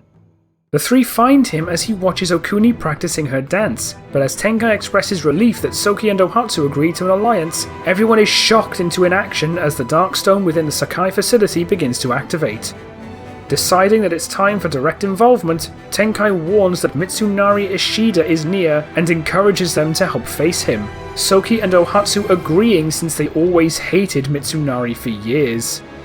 The four of them reach Sakai's rooftops and confront the minister, and he is quick to realise that a 4v1 is far beyond him, instead deciding to instantly flee the encounter, though not before taking a quick jab at Ohatsu for betraying her sister Yodo. Enraged by this remark, Ohatsu is quick to begin firing on Mitsunari, though he flees through a Genma portal before any of her shots hit, and Soki is forced to calm her down as Jubei realises that they need to try and evacuate the city. While Tenkai warns Okuni to flee with her troop, the rest do their best to evacuate anyone they can, though nobody really has any reason to believe them, at least not until the city begins to rumble as a shockwave from the facility rocks the buildings around them. Now flying into a panic, the people begin fleeing the city, and upon realising the stakes, Tenkai and Jubei encourage that they do the same, only for Soki to refuse even when Ohatsu sides with them. He insists on wanting to remain in order to find and rescue any stragglers, and the others are forced to stay with him as a horde of Genma swarm the city. While they help deal with the hordes, the three are forced to watch as Soki taps into some of his black power and destroys the Genma giants, stunned at this massive display of Oni power. Even Ohatsu is left jaw-dropped, knowing that Soki held some sort of power, but not realising that it was to this extent, and once they all finally escape the city, Tenkai reveals that Soki holds the power of the Black Oni. Soki is unconvinced that he is an Oni, but Tenkai asks if he can absorb Genma souls, Soki confirming as he assumes that it's something that anyone can do. Jubei disagrees and explains that it's only possible for those with innate power to do so, or those who undergo specialised training, and a surprised Soki asks about Ohatsu, claiming that she can do the same. After a moment of trying to sense something, Tenkai and Jubei are unable to feel any Oni power in Ohatsu and believe that her power originates elsewhere, Ohatsu openly suspecting it to be of Genma origin due to being the niece of Nobunaga. I know I've expressed before how dubious I am about that part of Ohatsu's power, but we'll just leave it be this time since it really is the only official explanation we have right now. Soki begins to assert that they need to stop Hideyoshi now, but Tenkai instead insists that they aren't yet strong enough, suggesting that they return to Mount Hiei in order to come up with a plan first. While Soki wants to face Hideyoshi now, the rest of them agree that they need to get a plan going first, and Soki ends up conceding, joining them all as they head back to Enryaku Temple. Aren is there to welcome them once they reach Enryaku and instantly recognises Soki as the Black Oni. And when Soki asks what exactly that means, she reveals that he is the reincarnation of the Oni god of darkness. He, Ohatsu, and Minokichi are left stunned by this knowledge, but Soki asks how he is still not strong enough to defeat Hideyoshi if he is the reincarnation of a god, but Tenkai tells him that he only holds a small fraction of the god's power. Soki immediately asks how to unlock the rest, but both Tenkai and Aren are unwilling to tell him yet, angering the Black Oni. As he begins arguing, Tenkai begins telling the story of Murakoto, telling of his transformation into an Onimusha after falling into a Genma trap and mortally wounding his close ally Sogen Osho in the process before finally succumbing himself, soon being converted into a Genma slave known as Marcellus. Soki, Ohatsu, and even Jubei are shocked by this story, the latter having not been told since there was no reason for it, but Tenkai soon lowers his head a little and begins to tell his own story. He recalls the day that he had lost control in a similar way and transformed into an Onimusha through sheer rage, becoming a risk to everyone around him. While he is grateful that his transformation didn't harm those he cared about, he uses it as an example of what Soki could become if he failed to control his power, especially if he unlocked his full power before they could be sure that he had full control over it, since nobody would be able to stop him. While he insists that he would sooner turn his blade on himself than hurt an innocent, Soki begrudgingly agrees, seeing Tenkai's point and accepting that they can't take such a massive risk. Jubei soon chimes in as well and warns him of the risks of unchecked strength and skill, not in the sense of control, but of ego and arrogance, insisting that they would build at the same time if left unchecked and could lead him on a path of self-destruction. He notes that he almost walked that path years ago, only managing to abandon it while he had the chance due to the lessons he learned from Tenkai. While Soki doesn't view himself as egotistical, he does respect Jubei's point of view, but Ohatsu stresses that they still need to act due to the nature of the Genma trees. already learning themselves what the Genma trees really are, Jubei and Tenkai agree to help hunt them, though Tenkai asks how they track them. A present Minokichi informs them that he uses his Mino contacts to track them, something that doesn't surprise Tenkai considering he's had contact with the Mino clan before, and a surprised Minokichi asks if he ever knew a Mino named Mino Goro. Tenkai confirms having known of him, including his death, but assures that the Oni have not forgotten his deeds, something that Minokichi expresses gratitude for as he reveals himself to be Mino Goro's son. While sorry to know that Minokichi is now without a father because of the Genma, he encourages the young Mino to use it as yet another reason to stop them. The group prepare to leave the temple, but Arin stops them for a moment and asks to see Soki's second sword, soon realizing that it is an Oni purification sword. Knowing this, she suggests trying to use it to purify the trees instead of burning them, on the off chance that they can save the victims, and they agree to give it a shot, hoping to be able to avoid killing them. Minokichi gets word of a convoy of trees in Omi province and leads the group there, and they effortlessly dispatch the Genma escorting the carriage. With the trees now defenseless, Soki attempts to drive Requiem into one of them, shocking them all as the tree withers away and leaves those trapped within freed from their grim confinement. Delighted that they no longer need to burn the trees, Soki purifies the rest of them and frees the victims, soon leading them all to safety, and the group continue to hunt and purify any Genma trees they can find over the next year. While Soki and Ohatsu have already gained their nicknames related to burning the trees, their reputation begins to shift to be more akin to saviours rather than burners of trees. In 1598, the group managed to intercept a convoy of trees in Suruga led by Danyamon, but with all four of them present, they are left with no need to lay some sort of elaborate trap, simply emerging as a group and demanding that he drop the trees. While Danyamon is enraged at their interference, he does not stop the Genma from interfering since he is not confident that he will survive a 4v1 battle. Knowing Danyamon's history, Soki steps up and challenges him to a one-on-one, something that the others do not argue against since it's clear that he is more than strong enough to win, but Danyamon decides to order the present Genma to kill the group. This proves fruitless as Ohatsu's gunshots and Tenkai's charms are quick to deal with the Genma before they have the chance to get close, and Danyamon quickly begins to realise just how much danger he's in as he's left outnumbered.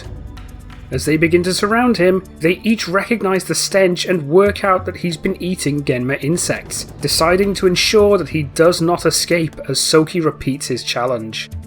While Danyamon genuinely feels threatened now, his pride in his own skills makes him unwilling to just flee, hoping that beating each of them in single combat will give him a chance to survive. Unsurprisingly, this fight goes much like it does in canon as Soki effortlessly kills Danyamon, leaving the group to purify the trees uninterrupted. Since Jubei and Ohatsu are already working with Soki and Tenkai, there's nobody to witness this like there is normally. A week later, Akane Yagyu arrives in Suruga in search of the Blue Demon, while the group prepare for the arrival of a wicked force, deciding to try and collectively combat it rather than simply hiding. As they prepare, Minokichi suddenly senses the presence of a child and warns them, causing them to begin searching for her, and while the initial encounter between Akane and Minokichi progresses like normal, she immediately calms down as soon as she turns around and sees Jubei and Tenkai, happy to see them again. Jubei is quick to ask her what she's doing here after telling her to stay within the village, but Akane asserts that she couldn't handle sitting back and doing nothing, knowing that she is capable of actually contributing in the fight against the Genma. She greets Tenkai, who returns the favour, but she is put back on edge as she notices Soki, seeing his blue armour and correctly identifying him as the Blue Demon. Realising the misunderstanding, the group are quick to tell her that it is simply a nickname rather than a literal description, telling her that he is in fact another Oni, Akane believing this far quicker due to already trusting both Jubei and Tenkai. She apologises for her mistake, and both Soki and Ohatsu introduce themselves, Akane also identifying her as the Burning Bullet, and Jubei again asks why she's here. Akane tells them that she had been following the rumours of the Blue Demon, believing them to be literal, initially planning to kill him before he can hurt people, though is glad to have run into them as a result.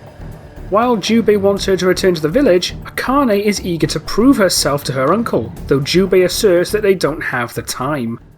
Able to sense the incoming evil, Tenkai agrees and suggests that they prepare for the worst, a confused Akane drawing her blade alongside the others as Minokichi appears and warns that time has run out. As he does, Genma meteors begin to fall throughout the town and spawn hordes of Genma, forcing the group to fight to the Suruga temple and slay the crab walker sealed within. Due to their numbers and collective skill, fighting through the Genma hordes proves to be near effortless. But while Akane doesn't question Soki's ability to kill Genma since she knows he's an Oni, she does question how Ohatsu can do the same, surprised to learn that she may have inherited Genma power due to being the niece of Nobunaga. While she is initially concerned by Ohatsu's heritage, Akane is quick to accept that she is no Genma ally after seeing the kind of person she is. After defeating the Crab Walker and clearing out the Genma in the town, Jubei is left rather impressed at Akane's skill and decides to allow her to stay with them, a delighted Akane joining the group as they head back to the hideout. As they plan their next move, Akane tells them of the rumours surrounding the fortress in Satop Pass, mentioning that cherry trees had suddenly begun to gather there and suggesting that they deal with them if the rumours are accurate. The others agree since this gives them some direction, and soon leave to infiltrate the fortress, with Soki, Tenkai and Jubei acting as decoys while Akane and Ohatsu sneak inside.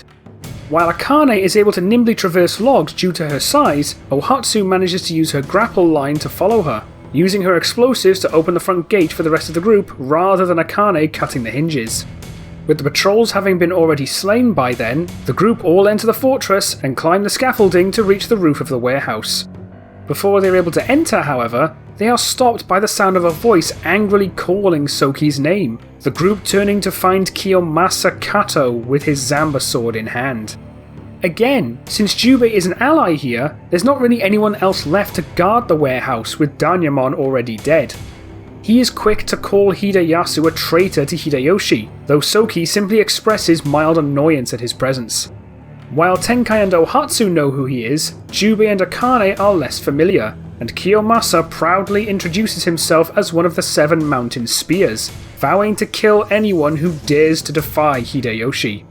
Soki is quick to remind him what happened during their last encounter 2 years ago, but Kiyomasa asserts that he's stronger now, thinking that Danyamon lost because he was always too weak, and proclaiming that the Genma insects will make him invincible. His glance then shifts to Ohatsu, saying that it's a shame to have to kill her as well, though mockingly says that Lady Yoda will learn to forgive him for it. This instantly angers Ohatsu as she draws her rifle and fires on him, but while he is able to dodge her gunshot, he is suddenly intercepted by Soki before he's able to lunge at her. Knowing not to hold back like he did last time, Soki pushes Kiyomasa back as the rest of the group surround him, and Kiyomasa suddenly realises that he's made a poor decision to face all 5 of them, though still believes himself capable of somehow defeating them regardless. He asserts that he will not allow them to harm any more of Hideyoshi's trees, but as he lunges once again, Soki says that he can't stop them as he successfully blocks the attack. Having become stronger himself, Soki is able to fairly easily parry Kiyomasa and retaliate, knocking him back as Jubei and Akane rush forward before he can recover. Having trained together for most of her life in the Yagyu village, they synergize extremely well as they launch a collective flurry of attacks before Kiyomasa can react, knocking him off his feet. As he tries to get back up, he suddenly finds a charm stuck to his chest, Tenkai detonating it and heavily damaging him due to having consumed Genma insects for the better part of 2 years at this point. This collective assault leaves Kiyomasa barely conscious, utterly baffled that he was so easily outmatched and realizing that he may not have been able to defeat any of them at this point. As he looks up, Ohatsu approaches him and says that she knows that her sister has been corrupted just like him, though swears that they will save her. She then points her rifle at his head and says after all he's done, however, he needs to be put down, though Kiyomasa swears that despite this victory, they will never stop Hideyoshi. As he says this, Ohatsu pulls the trigger and executes Kiyomasa, though Akane can't help but worry that she might have gone a bit too far there since he was already beaten. Ohatsu disagrees and says that Kiyomasa was too far gone, Soki agreeing since Kiyomasa was always a die-hard supporter of Hideyoshi's actions, having quite literally become addicted to Genma insects. Knowing that he was genuinely beyond redemption, Jubei can't help but recognize the path that Kiyomasa had chosen and remembers that he could have become much the same if he hadn't learned better. With this, Akane is able to accept that it was necessary, and the group enter the warehouse to find the Genma trees stored within.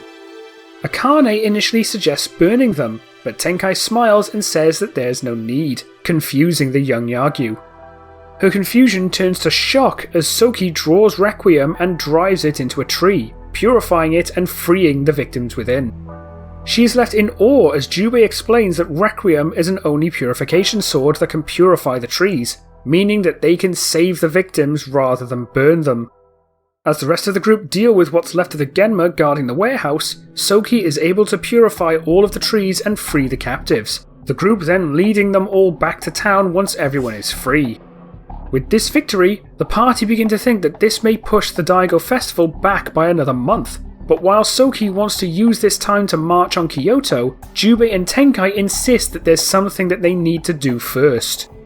Tenkai and Jubei tell of the Westerner Roberto that is currently imprisoned in the dungeons of Sawayama Castle, insisting that his power will be essential to defeat Hideyoshi.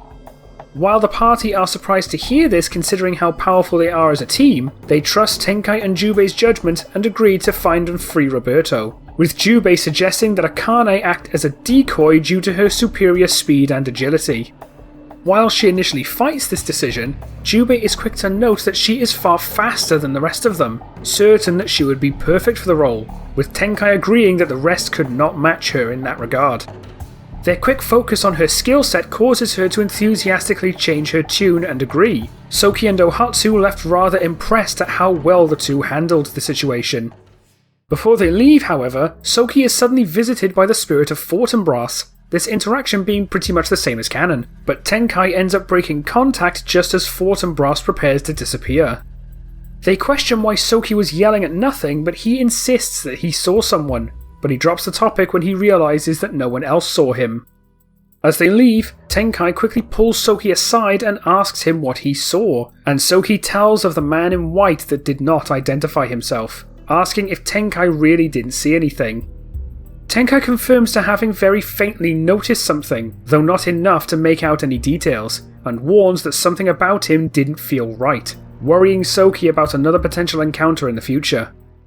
The group arrive in Sawayama and encounter the Buzz Mantis guarding the town, quickly defeating it and finding the hole to the dungeons it created. With this, everyone outside of Akane jumps inside while she remains in the town to draw attention to the Genma. The group soon find Roberto's cell and Soki offers to free him, only for Roberto to free himself and begin to leave. He stops in his tracks, however, when he catches a glimpse of Ohatsu, and as she notices this, she takes the chance to ask for his aid against Hideyoshi. After a slight pause, he agrees on the condition that Luis Frois is his only concern as Tenkai translates, everyone agreeing to Roberto's terms and introducing themselves, Roberto only really responding to Ohatsu, albeit with a simple grunt. Yes, I know this story beat has been repeated in multiple scenarios, but I really don't imagine Roberto agreeing to help them from the get-go without Ohatsu being present, given how quickly he falls for her in canon. With this alliance built, Roberto leads them through the secret passage towards the castle keep before they can be intercepted by Sakon, and the sight of a 5-man group suddenly bursting in catches Mitsunari and Luis extremely off guard.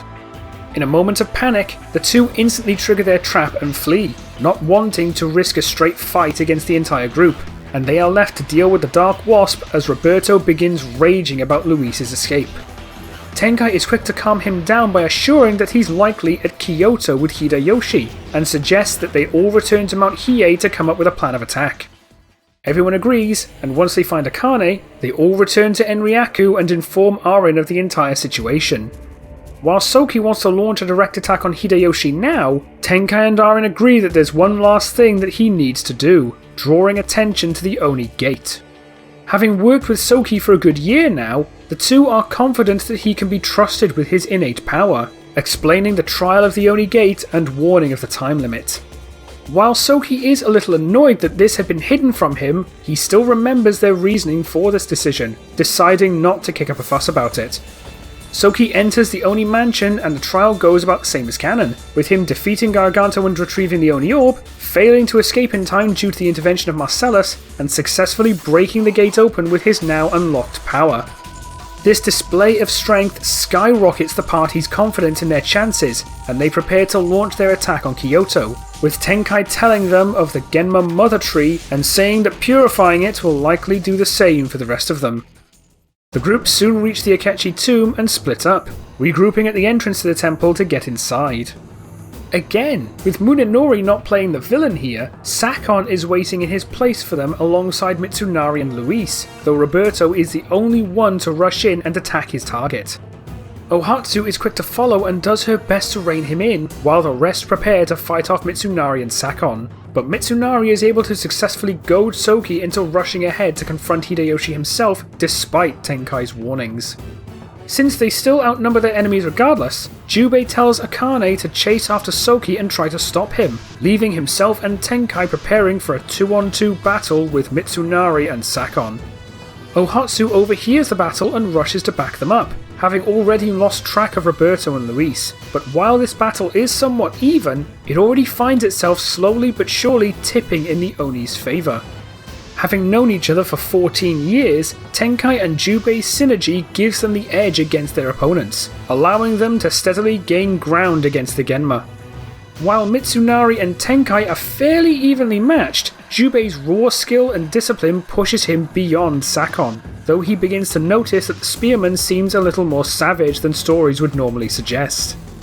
While he initially believes him to have eaten Genma insects, he fails to smell the usual stench and instead begins to notice Sakon's mask, getting a bad feeling from it.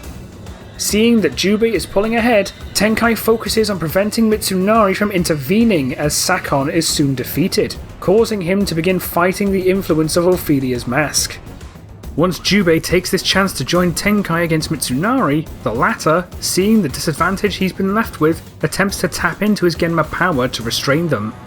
Just as he does so, he's suddenly pelted with gunshots, turning to find Ohatsu firing on him, forcing him to let go and back away. Knowing that he's a bit out of his depth against all three of them, he decides to flee with Sakon, though warns that it matters little as they cannot stop Hideyoshi. As they catch their breath, Ohatsu tells the two that she lost Roberto, worried about whatever trap Luis has likely set, though she quickly questions where Soki and Akane have gone. Jubei says that Mitsunari had managed to taunt Soki enough to make him rush to Hideyoshi alone, with Akane trying to stop him, insisting that they need to do the same as they try to catch up. Given her speed, Akane doesn't take long to catch up to Soki and tell him to wait for the others, but Soki is freshly confident in his new power and refuses to wait, ignoring her repeated attempts to rein him in as he asserts that Hideyoshi's reign cannot be allowed to continue, sternly demanding that she doesn't interfere. Knowing that she can't stop him, she begrudgingly concedes and hopes that he knows what he's doing, leaving him to approach Hideyoshi, a scene that plays out much like canon. Akane is initially shocked to see him kneel before Hideyoshi, but soon realizes what he's doing as he begins to ask more questions, stepping back as Soki drops the facade and draws Requiem against his father. The others manage to catch up as this happens, and while they prepare to fight as Genma generals appear around them, Soki suddenly transforms into his purified Black Onimusha form and dispatches them in seconds. Realizing that Soki is a genuine threat, Hideyoshi decides to face him himself, but while he initially tries to toy with the Oni, he quickly realizes that Soki's power is potentially on par with his own, forcing him to unleash his full power to compete. For a while, the battle is actually rather even, but given that he hasn't held this new power for long, the amount of time that he spends in his Onimusha form ends up beginning to drain his stamina, allowing Hideyoshi to begin edging ahead. Thanks to his constant supply of power, Hideyoshi manages to overwhelm and defeat Soki after a lengthy fight, flooring him as he drops out of his Onimusha form. While the others prepare to defend him, they are left baffled at how Hideyoshi's power never seemed to waver, but as Soki continues to defy him regardless, the group are suddenly bound in place by Ophelia's magic. While Ohatsu is shocked as she questions how her sister could be capable of such a thing, Hideyoshi takes the chance to kill the entire party, preparing his full power to wipe them out. While Tenkai tries to break Ophelia's bindings, he knows he can't do so fast enough to allow everyone to escape, and decides that he needs to hold the attack back himself in order for everyone else to survive. As Tenkai breaks everyone free, however, Hideyoshi suddenly stops his attack before he can launch it, darting his attention behind him as something had flown in and hit him from behind. While he is undamaged, Hideyoshi is left furious as someone else is attempting to defy him, and Ohatsu takes the chance to throw a couple of smoke bombs, giving everyone a chance to flee in the confusion. As the smoke fades to reveal that the Oni are gone, an enraged Hideyoshi orders that the unknown assailant is found, though the Triumvirate find themselves confused as well, not having sensed another Oni. While they have no idea who could have intervened, Hideyoshi soon finds and picks up a kunai, thinking that a ninja had attempted to assassinate him, though once Ophelia sees it, she begins to have a tiny inkling as to who it could have been, though ultimately isn't able to come to a solid conclusion. Thanks to this assailant, the party is able to retreat back to Mount Hiei without losing anyone, and while they tell Arin what happened, she is just relieved that they all survived. The group begin to wonder who could have attacked Hideyoshi, though having not noticed the kunai that he had later found, they are left with nothing to go on. Jubei and Tenkai begin to discuss amongst themselves, with Jubei having a small idea of who it could be and suggesting it to Tenkai, though the monk is ultimately unsure. Everyone soon shifts their focus on Hideyoshi's overwhelming power, and Tenkai suggests that for it to remain so constant, something must be continually fueling him. They do also express concern for the fate of Roberto after having disappeared chasing Luis, and Tenkai says that his power is essential, insisting that they focus on finding him first. Not long after they return to Enryaku, Soki is once again visited by the spirit of Fortinbras, who comments on his unlocked power, though Soki simply demands that he leave, significantly less trusting of his presence after his previous conversation with Tenkai. While Fortinbras is unfazed, Tenkai suddenly breaks contact and asks if Soki saw the man in white again, to which Soki confirms, noting that he seemed rather smugly pleased that he had awakened his Onimusha power. While this knowledge concerns the monk, he is unable to even guess as to who it could be, simply telling Soki to try and keep him at arm's length. With Jubei a permanent ally, Stage 9 is skipped entirely, and Minokichi soon receives word of the Sana Spagna, leading the group to head there in the hopes of finding Roberto. Since the moments that would develop her crush on Soki never happen, there is no conversation between Akane and Arin this time, especially since she is fully aware of his relationship with Ohatsu, something that the two aren't really trying to hide this time like in canon. Like normal, the group manage to find and save Roberto, though their fight against Luis is far easier thanks to the presence of Tenkai and Jubei, and Roberto is brought back to Mount Hiei after Luis regains control of himself and gives them a chance to escape. After 10 days of rest, Roberto finally wakes up, and upon realizing that they had saved his life, begins speaking to them in Japanese. He does take notice of Ohatsu once again, but is more aware of her and Soki's relationship as well, choosing to remain silent. After 2 months of rest, he gets back on his feet and decides to head to Sawayama Castle to retrieve his pendant, with the party going with him to help, and it goes the same as canon, though Tenkai and Jubei's presence once again makes things easier. After defeating the Buzz Mantis and returning, the group begin trying to come up with a plan to drain Hideyoshi of his power, leading to Tenkai bringing up the Dark Stones, himself and Jubei having learned that it is significant before first meeting Soki, but not knowing its full role in the Genma's plan. Roberto brings up the Toyokuni research facility and reveals that his pendant is a key that will get them inside, suggesting that they will likely learn something there. The party agree and infiltrate the facility, soon reaching the control room, and Roberto manages to access the main computer and read the Genma's plan, though Tenkai is also able to read it due to already being fluent in Spanish. The two reveal that the Dark Stone underground supplies Hideyoshi with power, and they all begin destroying the generators around the facility in order to open the emergency elevator. Upon reaching the underground chamber and finding the Dark Stone, Ohatsu initially attempts to shoot it, but Tenkai stops her and says that this is Roberto's job, though before Roberto can begin punching the stone, they are suddenly interrupted by the arrival of Mitsunari. As he realizes that Roberto had brought them here, the Westerner turns back and begins punching the stone, Mitsunari working out that the exercising beads had been implanted in him and beginning to see him as a genuine threat. He tries to attack, but Soki is quick to block his bladed fan, leading to a fight. Although Roberto is occupied with destroying the Darkstone, the fight is tipped impossibly in the Oni's favour, considering they outnumber Mitsunari 5-1, defeating him as Roberto destroys the Darkstone. Mitsunari is left rather unfazed, but Tenkai speaks up and is the one to reveal Mitsunari's true identity as Claudius of the Triumvirate. And Claudius tells of the Genma's plan to revive the God of Light when Soki demands answers from him, fleeing as he challenges them to stop him. The party return to Mount Hiei and reveal the full scope of the Genma's plan, including the existence of the Triumvirate, the purpose of the Darkstones and Genma trees, and Hideyoshi's role as the vessel for the God of Light once the Omen Star descends. While Soki is relieved that the Darkstone isn't an issue anymore, Roberto reminds him that another exists in Shimabara, soon leading to him suggesting that they take the San Felipe from Sakai to reach it in time. The party bid farewell to Arin and reach the port of Sakai, soon finding the San Felipe and preparing to leave, though both Soki and Tenkai decide to stay behind to defend the others once Sakon appears to stop them. While they are able to hold Sakon off, he is suddenly thrown off balance as a kunai flies in from out of nowhere and cuts his arm, staggering slightly from the wound. Tenkai seizes the opportunity and uses a charm to destroy Ophelia's mask, leaving Sakon to writhe in pain as the mask's effect starts to wear off, stumbling past the nearby Genma and falling into the water. While they are confused as to who could have helped them, they don't have time to check the kunai as everyone else calls out that the boat is ready to go, rushing aboard as it leaves without needing to be pulled up. The Triumvirate witness this escape and realise that the Oni know of Shimabara, leaving to prepare for their arrival, with Fortinbras also briefly appearing to see the boat in the distance. After he disappears, Sakon is suddenly flung from the water and lands back onto dry land, coughing and spluttering after spending so much time underwater but beginning to feel the pain of the Genma's influence fading. As he begins to pull himself together, he looks up to find a thin figure standing over him, silently staring down at the spearman.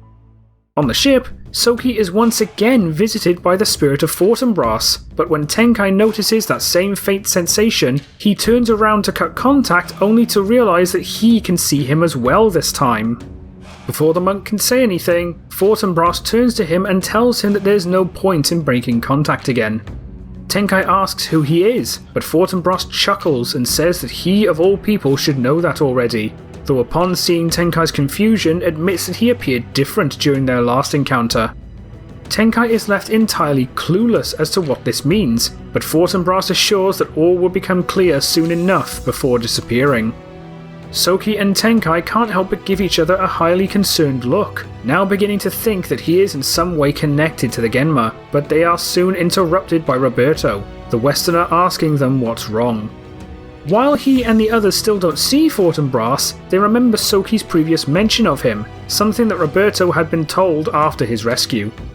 Tenkai tells him that the man in white appeared again, though he was able to see him as well this time, the man implying that Tenkai had met him before in some way, though he doesn't recognize him.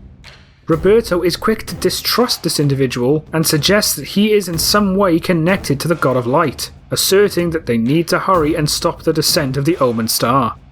The group soon arrive at Beppu Bay and reach Ophelia at the abandoned village, and this interaction goes like canon, with her manipulating Ohatsu before being forced to shed her disguise, and the party defeating her and failing to notice the black puddle slinking away.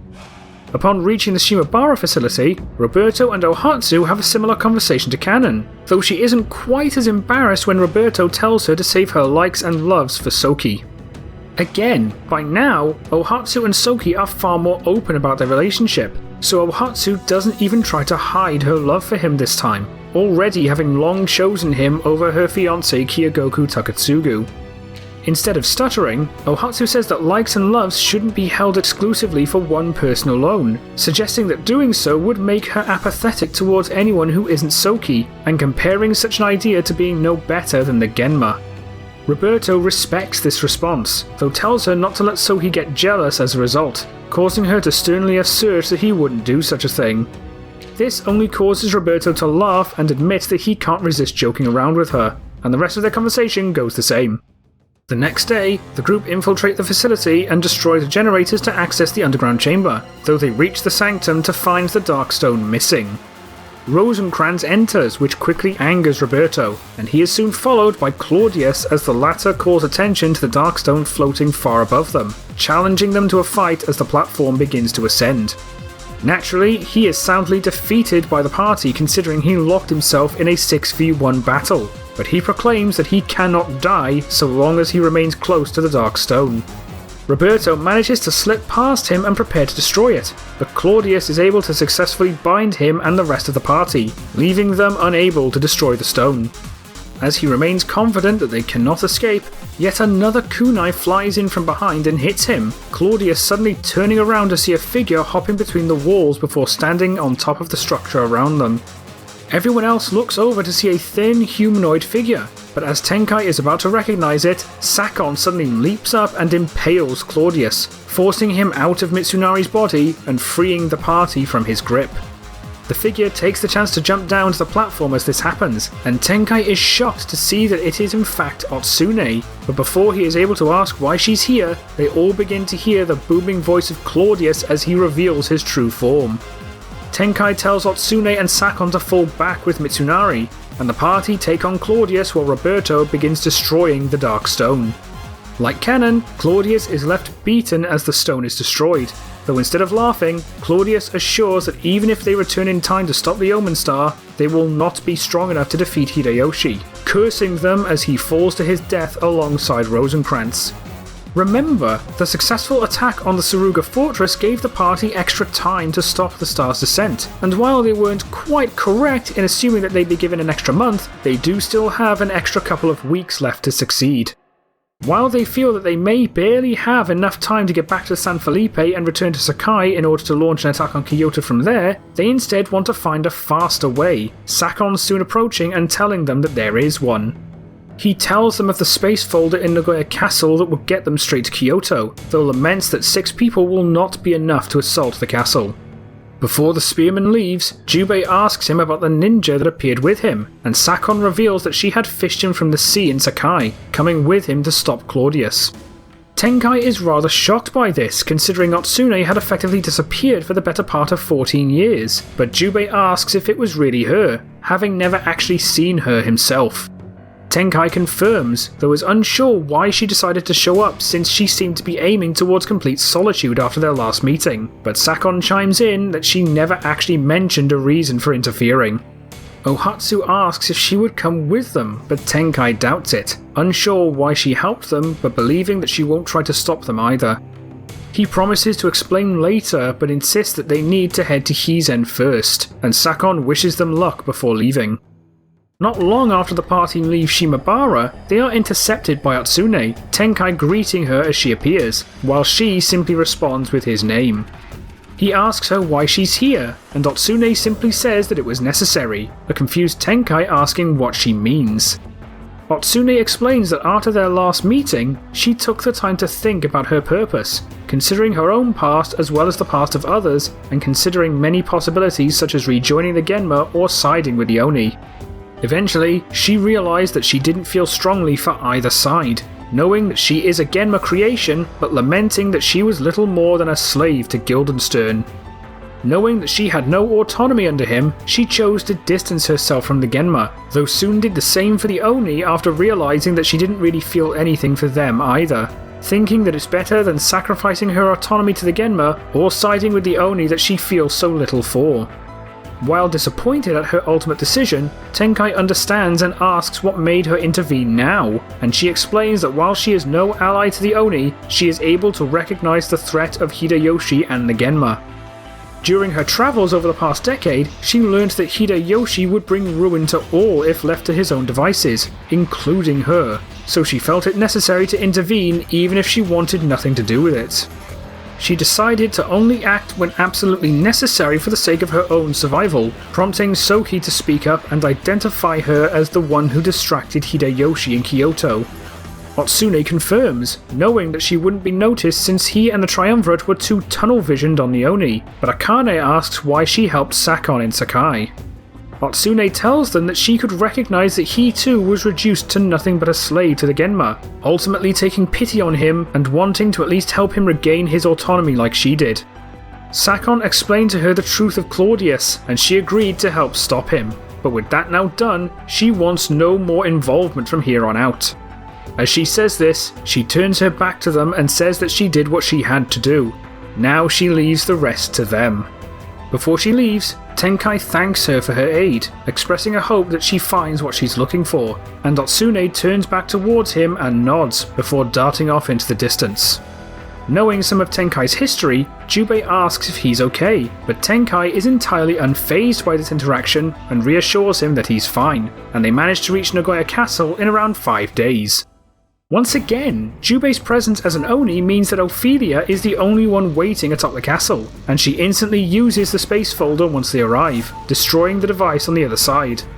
The party begin to panic, realizing that they only have around 2 weeks before the star descends, and Minokichi reveals the power that he gained from the late Mitsuhide Akechi, sacrificing himself to send the party to the Akechi tomb. Presumed dead, the party take the time to mourn Minokichi, and soon begin their final assault on Kyoto.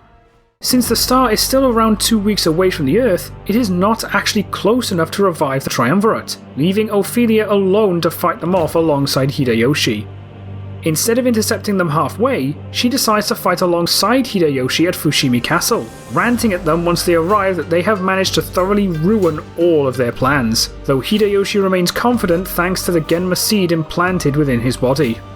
Since all 6 of them are fighting instead of just Soki, the 2 are rather handily defeated, with a fatally wounded Ophelia crawling over to Hideyoshi and chiding him for failing them, revealing her deception of him and ripping the Genma seed from his chest. As the party are about to react, she uses the seed to awaken the Genma Mother Tree in the hopes that it will somehow accelerate the arrival of the Omen Star, only to be impaled by one of its roots due to the still existing consciousness of Yodo. Once Hideyoshi is pulled inside, the tree begins attacking the Oni, forcing them to fight back, and they manage to weaken it enough for Soki to purify it with Requiem, destroying the Mother Tree and freeing both Hideyoshi and Yodo. Like canon, Hideyoshi finally reflects on his actions and apologizes before succumbing to his wounds, but with the Omen Star still not having arrived and nobody left to use the Genma seed, Tenkai takes the chance to perform an incantation to destroy it, halting the descent of the Omen Star and causing it to be resealed within the underworld. With the Omen Star gone, everyone is forced to escape Fushimi as the Mother Tree begins to crumble, and everyone outside of Hideyoshi escapes Kyoto alive, including Soki since he had no need to sacrifice himself like canon. The destruction of the Genma Mother Tree and the disappearance of the Omen Star cause the Genma to disappear as well, and Hideyoshi's death gives Ieyasu Tokugawa the chance to begin his own conquest of Japan. While Soki doesn't outright help him, he doesn't oppose him either, simply wanting to not be involved in yet another war. He and Ohatsu begin their lives together at Osaka Castle instead, and while Yodo notices and initially opposes it, she sees just how much happier Ohatsu is with him and agrees to rescind her arranged marriage with Kyogoku, and the 2 are soon married. Following the wedding, Roberto takes the San Felipe and journeys back to España in the hopes of stopping any further use of the Genma there, preparing himself to face the Spanish king if necessary. Jubei and Akane both return to the Yagyu village now that the Genma are beaten, and they are both welcomed back with fanfare, Sekishusai being left proud of them both. While Jubei retains his role as the Yagyu chief, he and his father recognise that Akane will be a worthy successor once Jubei steps down. Tenkai returns to Mount Hiei and reports their ultimate victory to Arin, as well as the involvement of Otsune, and while Arin is rather shocked that Otsune actively intervened, she's left glad that her appearance no longer has any effect on Tenkai, seeing that he truly has moved forward from his grief. Since Tenkai didn't die at Kyoto, his gauntlet was never unsealed, so he is left unsure with what to do with himself now, but Arin reminds him about the potential of becoming a teacher. Remembering how much he enjoyed teaching Jubei, Tenkai actually thinks that it's a good way to spend his remaining years, and remembering Sekishusai's offer, both head to the Yagyu village to consult him about it. The 2 are warmly welcomed, and Tenkai brings up the possibility of teaching the rest of the Yagyu, and both Jubei and Sekishusai welcome the idea, offering the 2 a permanent place within the village. Arin expresses concern about the Oni Gate as well as the Gauntlet, but the Yagyu agree to have them brought here as well, promising that the clan would help guard them in the generations to come. Seeing this as the ultimate win-win scenario, everyone agrees, and they are both soon moved from Mount Hiei to the Yagyu village with aid from the Yagyu themselves, the both of them being stored in the hidden spring. From then on, Tenkai and Aren live within the Yagyu village, with Tenkai aiding in the training of the youngest generation of Yagyus, and an Oni barrier is soon formed around the village to aid in protecting the Oni gate and gauntlet. As for Otsune, she remains hidden for the rest of her days, though occasionally finds herself visiting the village from afar due to the Oni barrier. While she is still unable to view Tenkai as an ally, she remains thankful for his actions 14 years prior, taking the time to remember her gratitude for his role in helping her find her freedom. And that is our story. Certainly a very different tone from our previous What Ifs, but I feel like this really gave us some genuinely nice moments. I will admit that writing something that is more centered on the emotional progression of characters is not something that I'm used to, but hopefully it came out at least halfway decent. I suppose we should talk about the effect that Otsune had on Tenkai. The main reason I wanted to do this was purely because we never really got to see the full emotional impact that Kaede's death has on Samanosuke, so I wanted to play with the idea of seeing Samanosuke progress through the 5 stages of grief: denial, anger, bargaining, depression, and acceptance. The denial of accepting that this new Kaede is just a Genma puppet instead of the real thing reborn, the anger he feels towards Guildenstern that culminates in a rage-induced Onimusha transformation that results in the scientist's death, the bargaining of Tenkai wanting to turn the puppet away from the Genma to be able to, in a sense, have Kaede back, the depression that follows when he's forced to accept that she isn't Kaede and never will be, and finally finding acceptance that Kaede should be left to rest, now able to see the puppet as a separate entity once he begins calling her Otsune. Obviously, by the time we reach the late 1580s, Tenkai would have had more than enough time to process his grief and move forward, effectively putting him back on track with his canon self. I know him having emotional outbursts isn't something one would expect from him, but it is actually something we see during Twilight of Desire when he reacts in genuine anger after Guildenstern begins taunting him about the death of Kaede, though he doesn't exactly fly off the handle uncontrollably since he's already had over 13 years to process his grief. Sure, it still hurts to remember, but he isn't consumed by it like most people would be when the memory is still fresh. What felt like a believable coping mechanism was him beginning to teach those around him, which led to his bond with Munenori. I will admit, this was something I wasn't actually anticipating until I'd already reached this point in my notes. I initially planned this story to culminate with Twilight of Desire when he comes to his final acceptance during a final confrontation with the puppet Kaede, but I kind of reached the point where Munenori began to learn from him and realised that I would have to extend it to Dawn of Dreams since this would inevitably lead to his face turn. Honestly, I'm glad that it did though, since I feel like his character progression may have actually been one of the best that I've written. Him seeing the folly of his ego and deciding to find his purpose in ensuring that others don't fall down that rabbit hole felt like a really fitting culmination of his character. As for his rival, I wanted to have somebody to genuinely push him that was more on par with his own skill, so I decided to add Akito as a rival turned friend. I ended up picking that name to once again reference Munenori's character growth, Akito meaning to exist or to be present. With Munenori constantly looking towards the victory, it made sense for him to learn to be more present and focus on the here and now, so I picked Akito because of that. I will admit that I am a little disappointed with how Eke kinda just vanished after his initial spar with Munenori, but I didn't really know how to keep him relevant without having him spar again to see Munenori's progress, which would really just be a rehash of what I did with Tenkai, so I thought it best to just cut it out. Finally, there's the fate of Otsune herself. As much as I liked the idea of having her side with the Oni, I didn't really feel like it was believable since she was created for the sole purpose of killing Samanosuke, which is why it took her 2 years to be able to seek him out for aid. While she would begin to see that she was little more than a slave to Guildenstern, that doesn't mean that she would suddenly shift towards the Oni, not to mention not wanting to act as a replacement for Kaede for the sake of Tenkai. In the end, it felt more believable for her to just want to keep her distance from everyone, only intervening near the end because Hideyoshi and the Triumvirate were a threat to her own survival as well. She would hold a small level of lingering gratitude towards Tenkai for his willingness to help her, but she would ultimately decide to remain isolated since she never really felt strongly towards either side, kinda doing what Juju and Ginfa do at the end of Night of Genesis.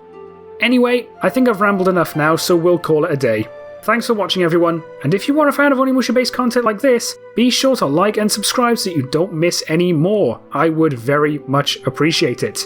Until next time, take care of yourselves. Danish out.